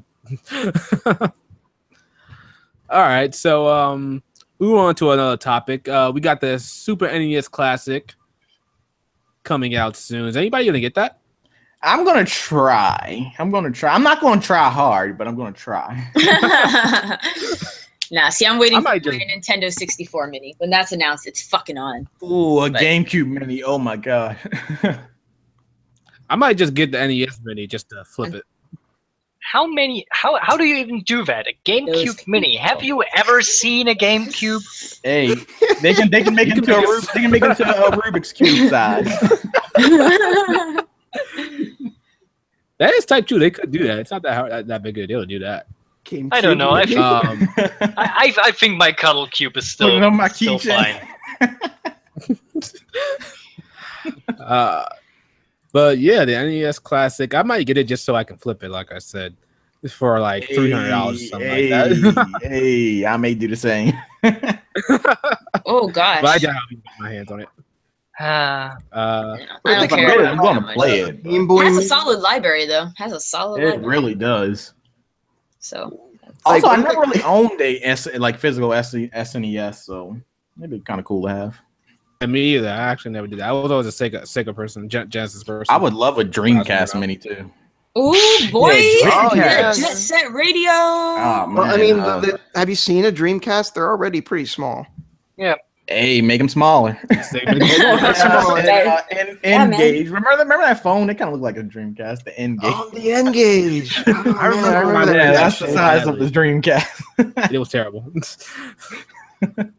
Yeah, the N-Gage. It was a piece of shit. It really was. Let's see what else we got here. Nier I just- Automata. Wait a minute. We spent all that time talking about Persona, and we didn't even talk about one of the news related to Persona, which is the anime. Oh yeah. Oh yeah. Persona 5. anime. I literally thought you were gonna bring up the Matoko statue. I was like, oh, here we go, or the Makoto statue. I was like, oh, geez. I'm gonna have to get that though. Best girl. Yeah, she's pretty awesome, right? I'm gonna have to get that though. That's all you, man. Yeah, that's right. You can get it with the money you flip from your super. What is it? NES class, whatever the fuck. So good luck with that. My one problem with that statue is that she's got her ass sticking out, and I'm like, it would have been better if it looked like Saber does on. I heard that. Yes. Oh, my phone just made the saber bling. Somebody said saber. It has to bling. But I think when it's colored Shintai, it's not gonna look that far on display for the most part. Because like Makoto is like not sexualized at all. Oh, yeah, in definitely the not. game. Nah. So it's really out of character for her, which is why I'm saying like if you look at Saber from Fate Zero, like her on the motorcycle, the figures of that, like those look fucking badass, and that's what I think the Makoto one should look like. Oh, with her like riding it, Yeah, it looks fucking beastly. riding it. Riding it. So 5 anime, I don't have much faith in it because with the Persona 4 animation, it was just you really can't put a like 80-hour JRPG into like a 12-episode anime. It's really tough. Oh wait, it's only gonna be It 12 was- episodes. It was already. I It was don't know how many originally episodes already it was, 20. It was already even the first one was 25 episodes, but even that was way too little. Yes, for I what think it's they- like. I think they can do it if they take a different approach on how they get each party member. You know, instead of like they're obviously going to get each party member a lot faster than going through each castle. But if they shorten that, then it should. I thought the original Persona 4 anime was decent. Like it was actually better than was I good. expected. It was good for what it was, but it was way too tightly packed. Also, Yeah, I couldn't mean, make it's actual. I say it like this: like if you're just a pure anime fan and you don't like playing video games, then it's a suitable alternative. But if you are a gamer and you actually like playing games, it's definitely not. Just don't even bother with it. Play the fucking game. Yeah, I think it's a better opportunity. Also, there are other things that are to concern because Persona 5 is even a longer game, and I'm not sure if they can even capture that. Oh, and on the flip side, what kind of idiot made the Persona 4 the golden anime? Can that guy be fired, please? Yeah, that was stupid. That was so pointless. Was it just pretty much? Well, of course it was a retelling, but like, did it do anything different from the animation for the most part? It completely disregarded the main plot and instead focused on the only 2 new things that the Golden brought. You know what that was? Really? You can already tell. Oh, really? Now I want to watch it. I'll watch for Murray. I mean, why not? Yes, but it's pretty box standard, and if you played the game, you already know it. I hear a lot of people complaining that they're too short, but that's mostly people who like played the game. So, who's your favorite Velvet Room attendant? Elizabeth. Good. Look Yeah, at it. We're Elizabeth. in Wait. sync, fam. We're good. Wait, Love it. Elizabeth is the 1 in 3, right? Yes. Yes. Okay, yeah, there you go. Yeah, Elizabeth, not Margaret. Margaret's second. Yeah. Okay. Yeah, Good. Margaret's not too You're not bad. even on my radar. Margaret's fuck not the too twins, bad, dude. but Elizabeth is more my style. I mean, it's kind Yeah, I of like easy. Elizabeth. Think I about mean, it. Yeah, I think I like Elizabeth the most too. But I mean, the choices aren't really that great. She was more mischievous. Damn. The big problem here is just that without Elizabeth, the other characters have not really a great personality to begin with, because we don't focus on them.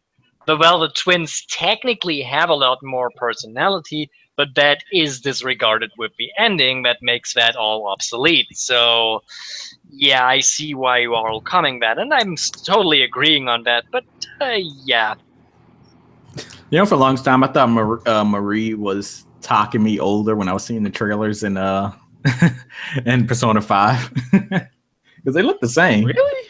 Wait, you They thought? look the same. Yeah, I guess I guess I can see where you got that from. That would have been something else, but not really. But who's the most I feel powerful? like that's the chat. Who's the most powerful? Is it Margaret? I thought Margaret was. I thought No, Elizabeth maybe. was. Oh. I would like to be wrong, so that's fine. poor Fyodor. He will never get the attention he deserves. This is fine. Oh Listen, yeah, I he's the one would cute. I would touch it. All right, I would touch it. Don't. Like I'm not writing him off. I just know Elizabeth. Like Elizabeth was like my first, so you know. All right. Theodore was cool. He's attractive. Definitely would touch him. So there's that. Jesus. Alrighty. So Nier Automata, Damn, we it keep coming passed back to 500,000 copies on Steam. Yeah, it is on That's pretty Steam, cool. and I'm happy. Like, I heard the PC port was really oh, bad. did it really? What happened? Yeah, the PC port's really is? bad.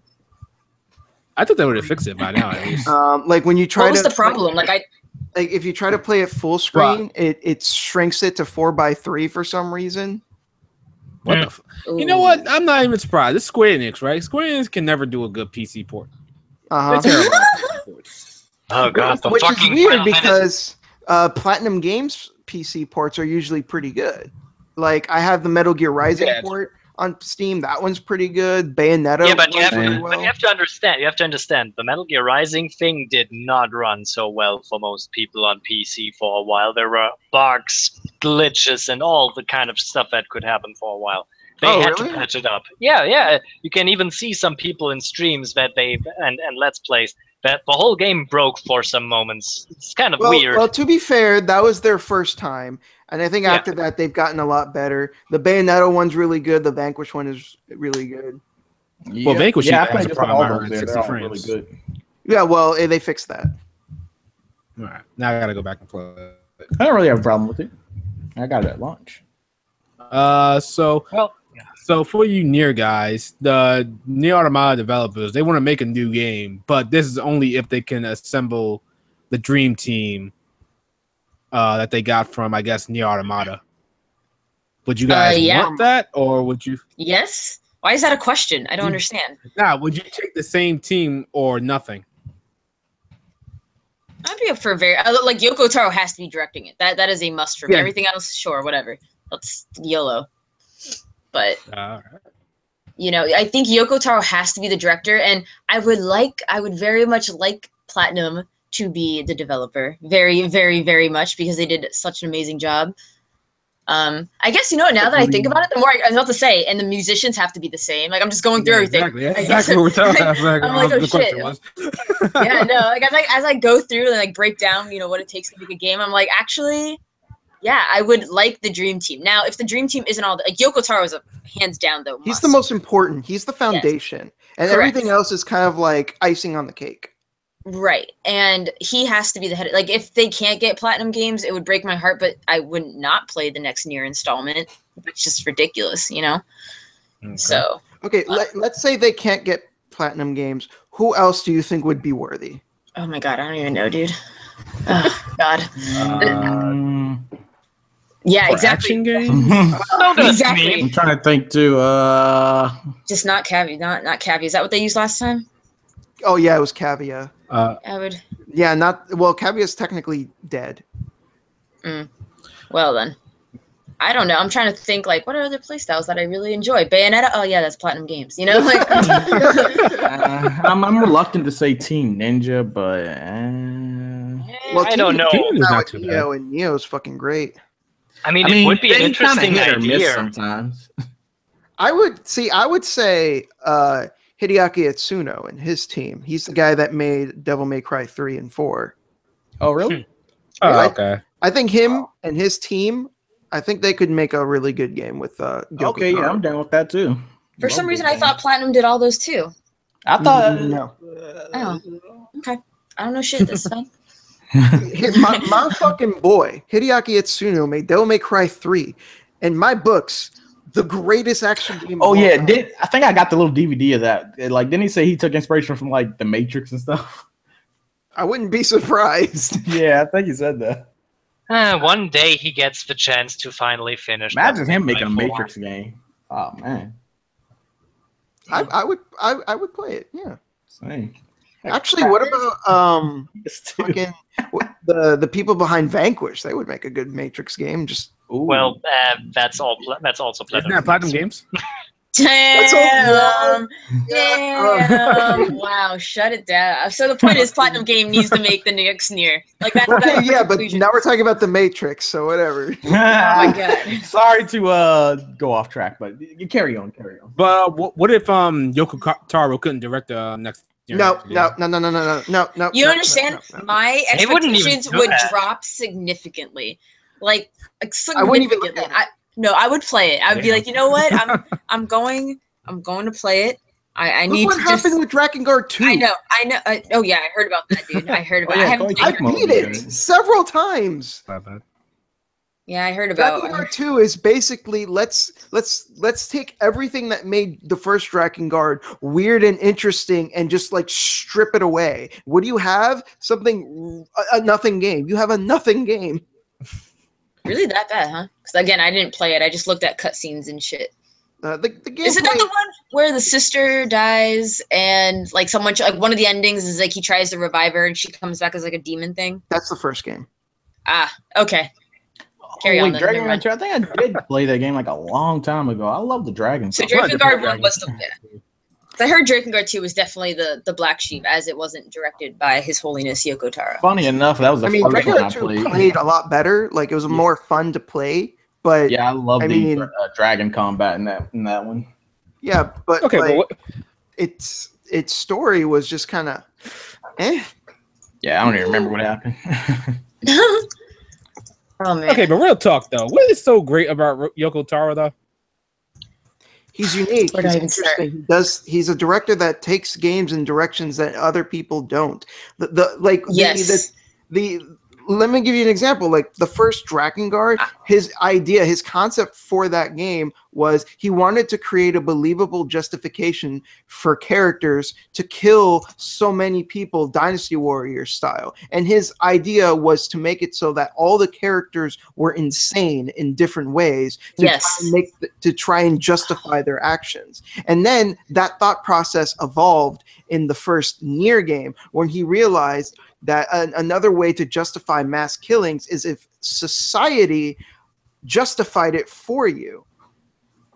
So Yes, Yoko that's Taro has true. very interesting ways of looking at death and how those relate to the characters. And it's not just that. He also just does things in general that defies your expectations and does things that, even if it may not necessarily be fun in that moment, he does things that betrays the expectations of the player in order So to create much. interesting, situations. Wait, For is this the example- same guy I seen for sitting example. in the tub with his clothes on, looking at a picture? Wait, what? I haven't played Drakengard 1. I'm not sure. No. That's- There was a picture on Twitter where he was just sitting inside the In the empty tub. tub. Oh, yeah, I posted that. Oh, okay. Oh, that was it. Okay. Well, yeah, this is the same guy, right? That's Yeah. him. Okay. So, but like one thing I like about like in addition to what you said, which was beautifully put, my dear, is he just God, what I like, I really like I love disturbing things. I like feeling uncomfortable. I like, because we live in a PC culture and people are afraid to take certain risks and safe spaces, all this shit. Like, just one thing that he it was like blatantly said or whatever, I believe in Drakengard 1, that like one of the characters' villages is burned down and like everyone's killed in his village, and the only reason he survives is because he was like in the woods raping his brother, I think. And I'm like, holy shit. And like the whole time, like, he's one of your party members. Was in the woods raping his brother. What? He was raping his brother or raping a kid. I don't know, one of the two. He's a pedophile. Yeah, he's a pedophile. And like the thing is, he's one of your party members. Like, how do you feel about that? Mm-hmm. How the fuck do you feel about that? And then there's the woman Ariosh who eats children because she can't have children of her own, so she wants children inside her. Like, essentially. Mm-hmm. The fuck, like that's and then there's that perfect moment of irony. There's that beautiful moment of irony where the grotesqueries, she's like, "Let the feast begin," and she gets eaten by children. Like, it's just. It's like, it's just Yoko Taro does shit like this where I'm like, no other JRPG that I am aware of has the balls. It has the fucking ball sack to go in there and be like, here it is. Whether it triggers you or not, whether you don't like whatever, it fucking goes in, and here it is. Take it or leave it. And when you strip away all that craziness and weirdness, there's actual substance behind it. He's actually trying to say something through all the weirdness. So it's not just weirdness for the sake of weirdness. There is actual meaning and intent and substance behind what he's trying to show you. So correct. So he's like one of those writers that make you godlike. Yes. He's one of those writers that make you think. I don't know, man. Make you think about little kids getting raped in the forest. I don't know about that. Little babies getting eaten. I don't know. You're looking at it like a surface value, though. Like, oh wow, you think just throwing in rape is so edgy. No, it's not that. It's like he lives with the guilt. Like, I think his brothers commit suicide or something like that. I don't know. But whatever, I played Drakengard like a long time ago. He stopped doing that after his brother died. After he died raping his. Like, I don't know if he can. I can't even talk about this out loud. You know what I mean? Like, I don't. But like the thing is, it's just like shit like that where I'm like, holy fuck, or the irony of like the woman getting eaten by children. I'm like, holy shit, like what the fuck, Yoko? What is happening with my life? But here's the thing. Don't look away. These people are like people. You can't just abandon them. Society abandons them, but they might be needed. And in a situation where you have to kill basically everything in a mass, you can actually take these kind of mentally damaged people and use them, Mm-hmm. And that's the idea behind that here. Another thing.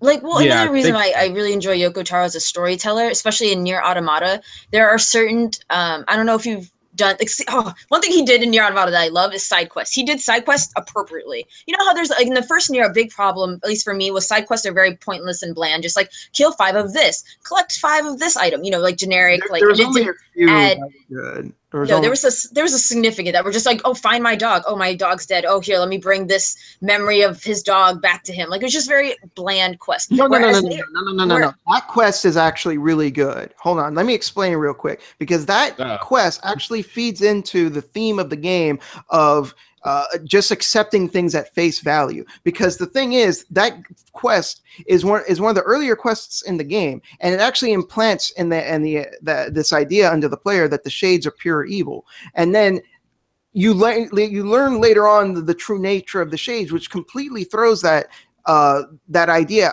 out of the window. And then you go back and if you do that quest again, you realize, well, wait a minute, it actually doesn't make sense if the shades killed it. So what actually did kill them? You're not entirely sure. But the whole reason for that quest is it's supposed to supplant the idea in the player, the idea that the shadows or the shades rather are pure evil. So there's a lot more going on with that quest than if it's just like, oh, you're just like. I'll have to replay that because I don't remember it being all that deep. But I think you're grasping at straws there. But let me get to my main point. Like, we'll come back to it. Like, again, we talk about Twitter interpretation. I'm like, what? Like, you're kind of But my point is, so with Nier Automata, what Nier Automata did that was brilliant was it foreshadowed everything in the main story. Practically everything, you know, it foreshadowed everything. It wasn't about the reward that you got. It was about the piece of the story that, sure, you might have got like one answer, but it added like 3 other questions. It was so masterfully told in that regard. And as you play as 2B and then you play as 9S, when both of them get certain emails, they're worded differently.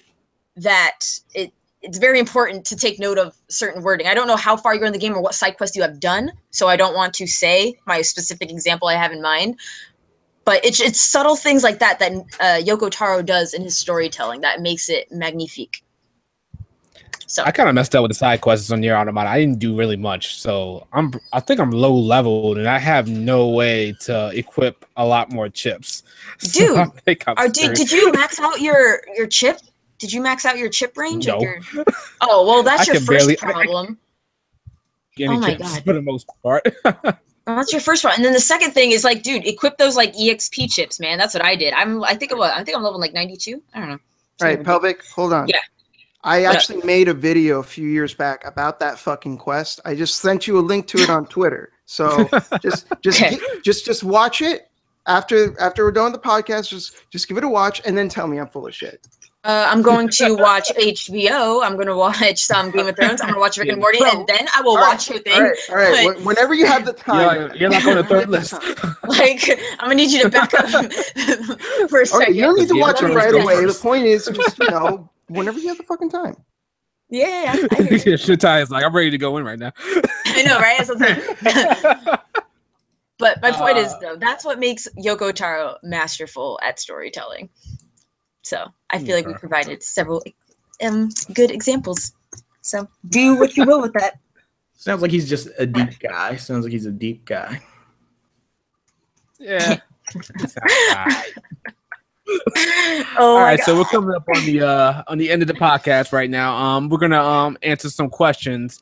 I didn't ask the questions on Twitter this week. I did last week, and I have some questions here from some Twitter users. So also, the first one is about real quick. Did you get Bored Informant? Did you get his stuff? He was hitting me up on Twitter about that. So he has some stuff for you. Yeah, I checked that out. Okay, cool. Okay, as you were. I'm sorry. One of the first questions we got for last week was, why do people dislike Tales of Legendia? Is that how you say it? Yeah. Oh, that was Forrest. Forrest, yeah, that was Forrest reviews. I think it's just the style of the game for the most part, and the way the game is set up. I can't remember too much about Legendia, but I do remember we always had to go and rescue a girl. Mm-hmm. Oh yeah, and she was always like, Scannel. Yeah, exactly. I felt like that was like just ill. Her name. Also, some of the combat was like they tried to do a updated version of a 3D version of like old school PS1 games, and it didn't like the gameplay combat didn't feel too good. Well, I mean, it came out after Symphonia, so it felt like a step back. Yeah, exactly. Yeah. So okay, so I think part of the reason why people don't like Legendia is also it wasn't really made by the Tales team, and it shows. Oh, see, I didn't even know that. Oh, I didn't know that either. Yeah, it was. I think some members of the Tales team worked on it, but they were actually mainly working on Tales of the Abyss at the time, and that's why yes, good, and that's why. And that's why the bulk of the team was actually, the Soul Calibur team. That's what I heard, at least. I'm not sure if it's specifically a Soul Calibur team, but Soul Calibur team. That's kind of weird. Yeah, very weird. But no, it wasn't really. And some people use that as an excuse to kind of dismiss it. It's like, well, it's not a real Tales game. Kind of similar to Tales of the Tempest on the DS. That was made by Dimps. I heard that was a train wreck. Man, that game. That was made by Dimps. I heard that was worse than Symphonia 2. Oh, yeah. Real bad. Actually, part of the reason why Symphonia 2 is not so good, I don't know who. I think it was still technically a Tales studio game, but the reason why Tales of Symphonia 2 is really jank and bad is because they were working on Vesperia at the time. Guess which game got more attention? Which they need to go back to Tales of Vesperia's look, but that's a discussion we've already had before, I guess. But yeah, like Legendia it's kind of the black sheep of the series. Like people look at it and it's like it sticks out as a sore spot where you compare it to the other games in the series, and it doesn't. Like it's this weird anomaly. So and because of that, some people actually really like it because they like how different it is, which is fine. That's cool. But I think because of that, people who are fans of the series as a whole kind of look at that game and kind of dismiss it for that reason. I hated the game was bad by any means. I just thought it was just weak. That's all I really thought about it. I think it's just an okay game. Yeah, I didn't really hate it, but Yeah, I ain't outright hate it. Like I hated Symphonia too, but I ain't outright hate Legendia.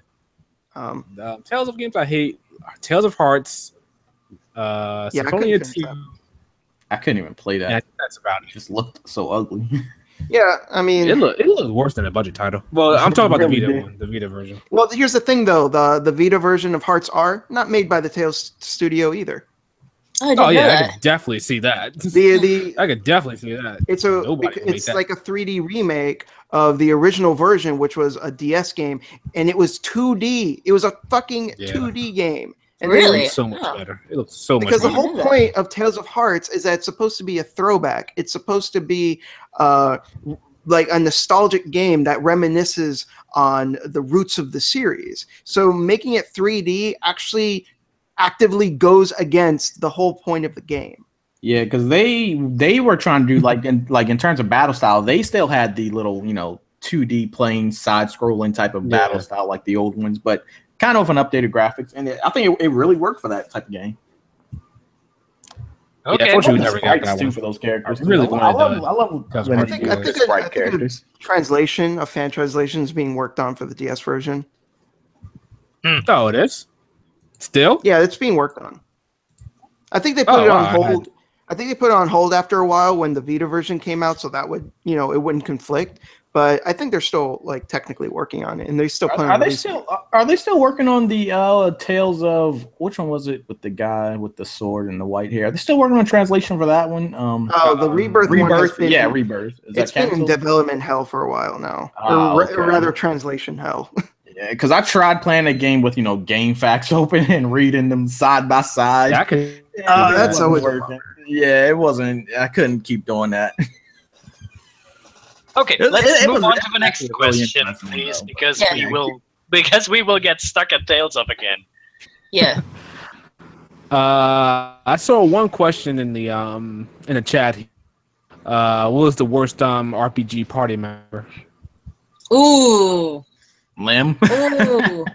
Oh, Donald Duck. Donald Duck. Anyone from Kingdom Hearts? Fucking heal you. I didn't really care about Donald Duck. He just his voice. I mean, none of them were good. Actually, none of them in the Kingdom Hearts are good. They all just stood by, walking around. Only until you got like a movie character that they actually worked.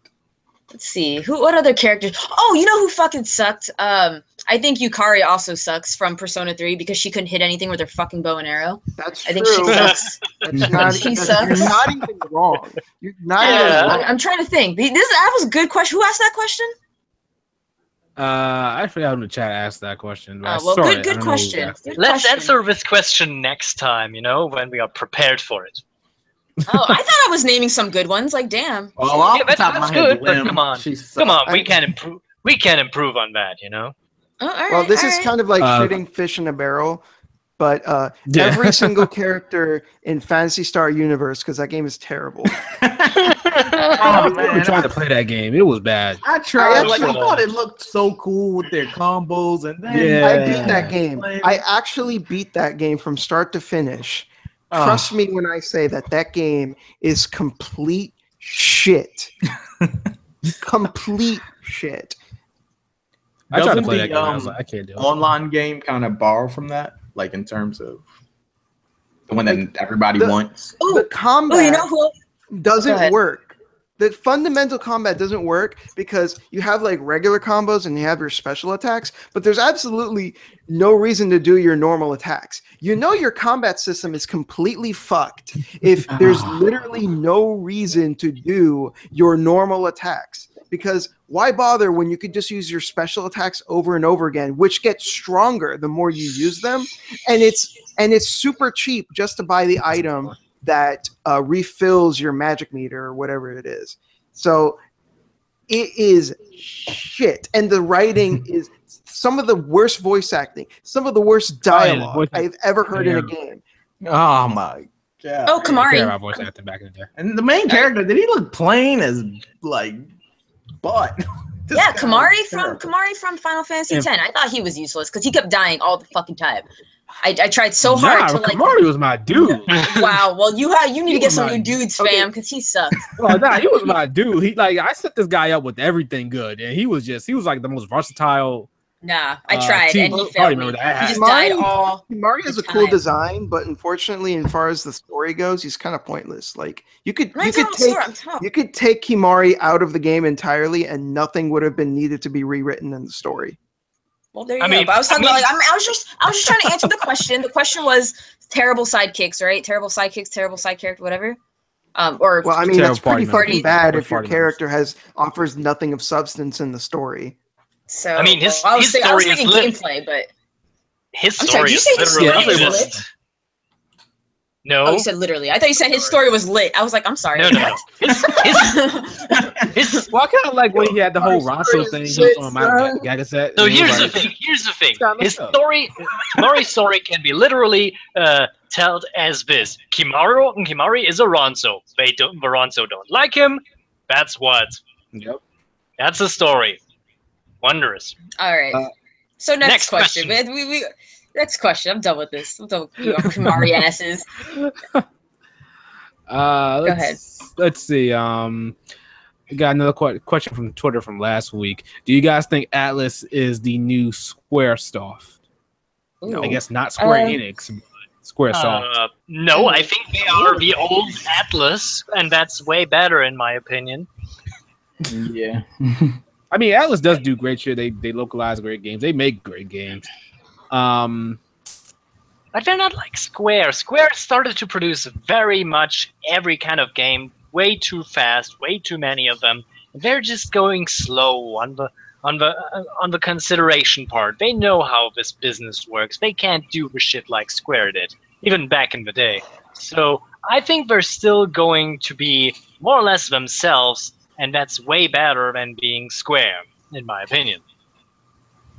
I don't know about that. Yeah, the new SquareSoft. I mean, because SquareSoft, make good games. Yeah, they made great games. There was one point where I said SquareSoft you trust in any game they make nowadays since they're merged with Enix and all the fuckery that's going on. I don't care about Square Enix anymore. But as probably the number one, I guess, JRPG developer in the modern era, I kind of can't see Atlus being up there. Probably in top 5, definitely. Oh yeah, top 5. I was like, I don't think number 1. I still think Square is still number 1 for JRPG producer. Square Enix? Developer? Yeah, no, you don't think so? No. I mean, they're at least number 1 if they make money. Well, I'm not saying that they're the best. I'm just saying they get the most shit out. Oh well. I don't think that's either the case. I mean, I'm not sure. I'm asking. So. Sega put out way more shit in the last 10 years than Square did. On the flip side, it was probably around 10. It was probably around 10 hyperdimension Neptunia games. So. Ew. Okay. So next question. I think we're gonna call it for right now. It's almost 8:30. I gotta get ready for Game of Thrones. All right, cool. I'm gonna celebrate Game of Thrones by getting Taco Bell because that matches just fine, right? That's kind of weird. Are you saying Taco? You saying Game of Thrones is shit? Like what? What? I'm sorry. I'm like the only person I know that hates Taco Bell. No, what? Oh my god! I guess you are. What's wrong with you? Who hurt you? What woman taco starting from tacos? Oh my god! You don't like the Doritos? You don't like the Doritos Locos?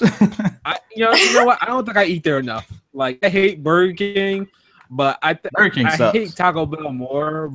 But I mean, I don't know. I just never eat at Taco Bell. Like it's never when it comes to fast food. Anyway, please, people, we will put any kind of question you ask on a list and answer them next time if we have the time. Sounds bad. Good. Yeah, for next time because we gotta Sounds get up out of here. Appreciate everybody for coming out this fest. Get everybody in here, but that's okay. That's okay. We'll go ahead with the outros. Go ahead, Pelvic. Oh yeah, I'm first this time. Whoop, whoop, whoop, whoop, whoop. Okay, so I'm Lady Pelvic. Oh my God. You guys are so progressive. Look at you. Okay, so my name is Lady Pelvic with Pelvic Gaming, and I do review videos, top 5, some Let's Plays. So be sure to check me out at Pelvic Gaming YouTube, and then for Twitter it's Lady Pelvic and Pelvic Gaming for Facebook. So I look forward to chatting with you all. Thanks for watching. All right. Go ahead, Shintai. Hey, it's Shintai. You can follow me on Twitter at Shintai Reviews and on YouTube as well, Shintai Reviews. I also have an anime channel if you're interested in that called The Anime Room. Not too long ago, I put up a video trashing Eromanga Sensei. So if you're interested in that, check that out. Oh, I heard that was bad. I heard that was a terrible anime. I knew it was bad when it just popped up on the fucking charts, you know? Here's the thing though, some people were like, "Oh, it's so bad, it's good." It's like the trash beyond the trash. Like it's a mean machine, but it's not. It's actually just really boring. It's so boring and occasionally kind of creepy because the main character is trying to skeeve on his sister, and his sister is like 12. All of a classic. It was good outro. Scheming on my sister. Great outro. All right. Go ahead, Nightmare. This is Nightmare Alpha, and I'm kind of confused because 12-year-old girls tell me that we like dicks in anime. God. I don't know. Oh my God. Oh yeah, that anyway, was Narumanga Sensei. What? Anyway, you can find me on. You can find me on Twitter and YouTube. You can also watch old videos of me, new videos coming. I'm trying to tackle Guilty Crown next. That will take a while. Shintai is with me. Be with me, bro. I will. And I see you next time. All right, go ahead, Souls. Well, okay, this is a fun podcast. Got a lot of discussions out, some interesting ones. Yeah, you guys can check me out over at YouTube at Solo Souls and on Twitter at Souls0Souls. And yeah, hopefully we can do this again. Alrighty, and that's all for HPMP Podcast episode 17. JRPG God here. We signing off. We will see you guys next time. Peace.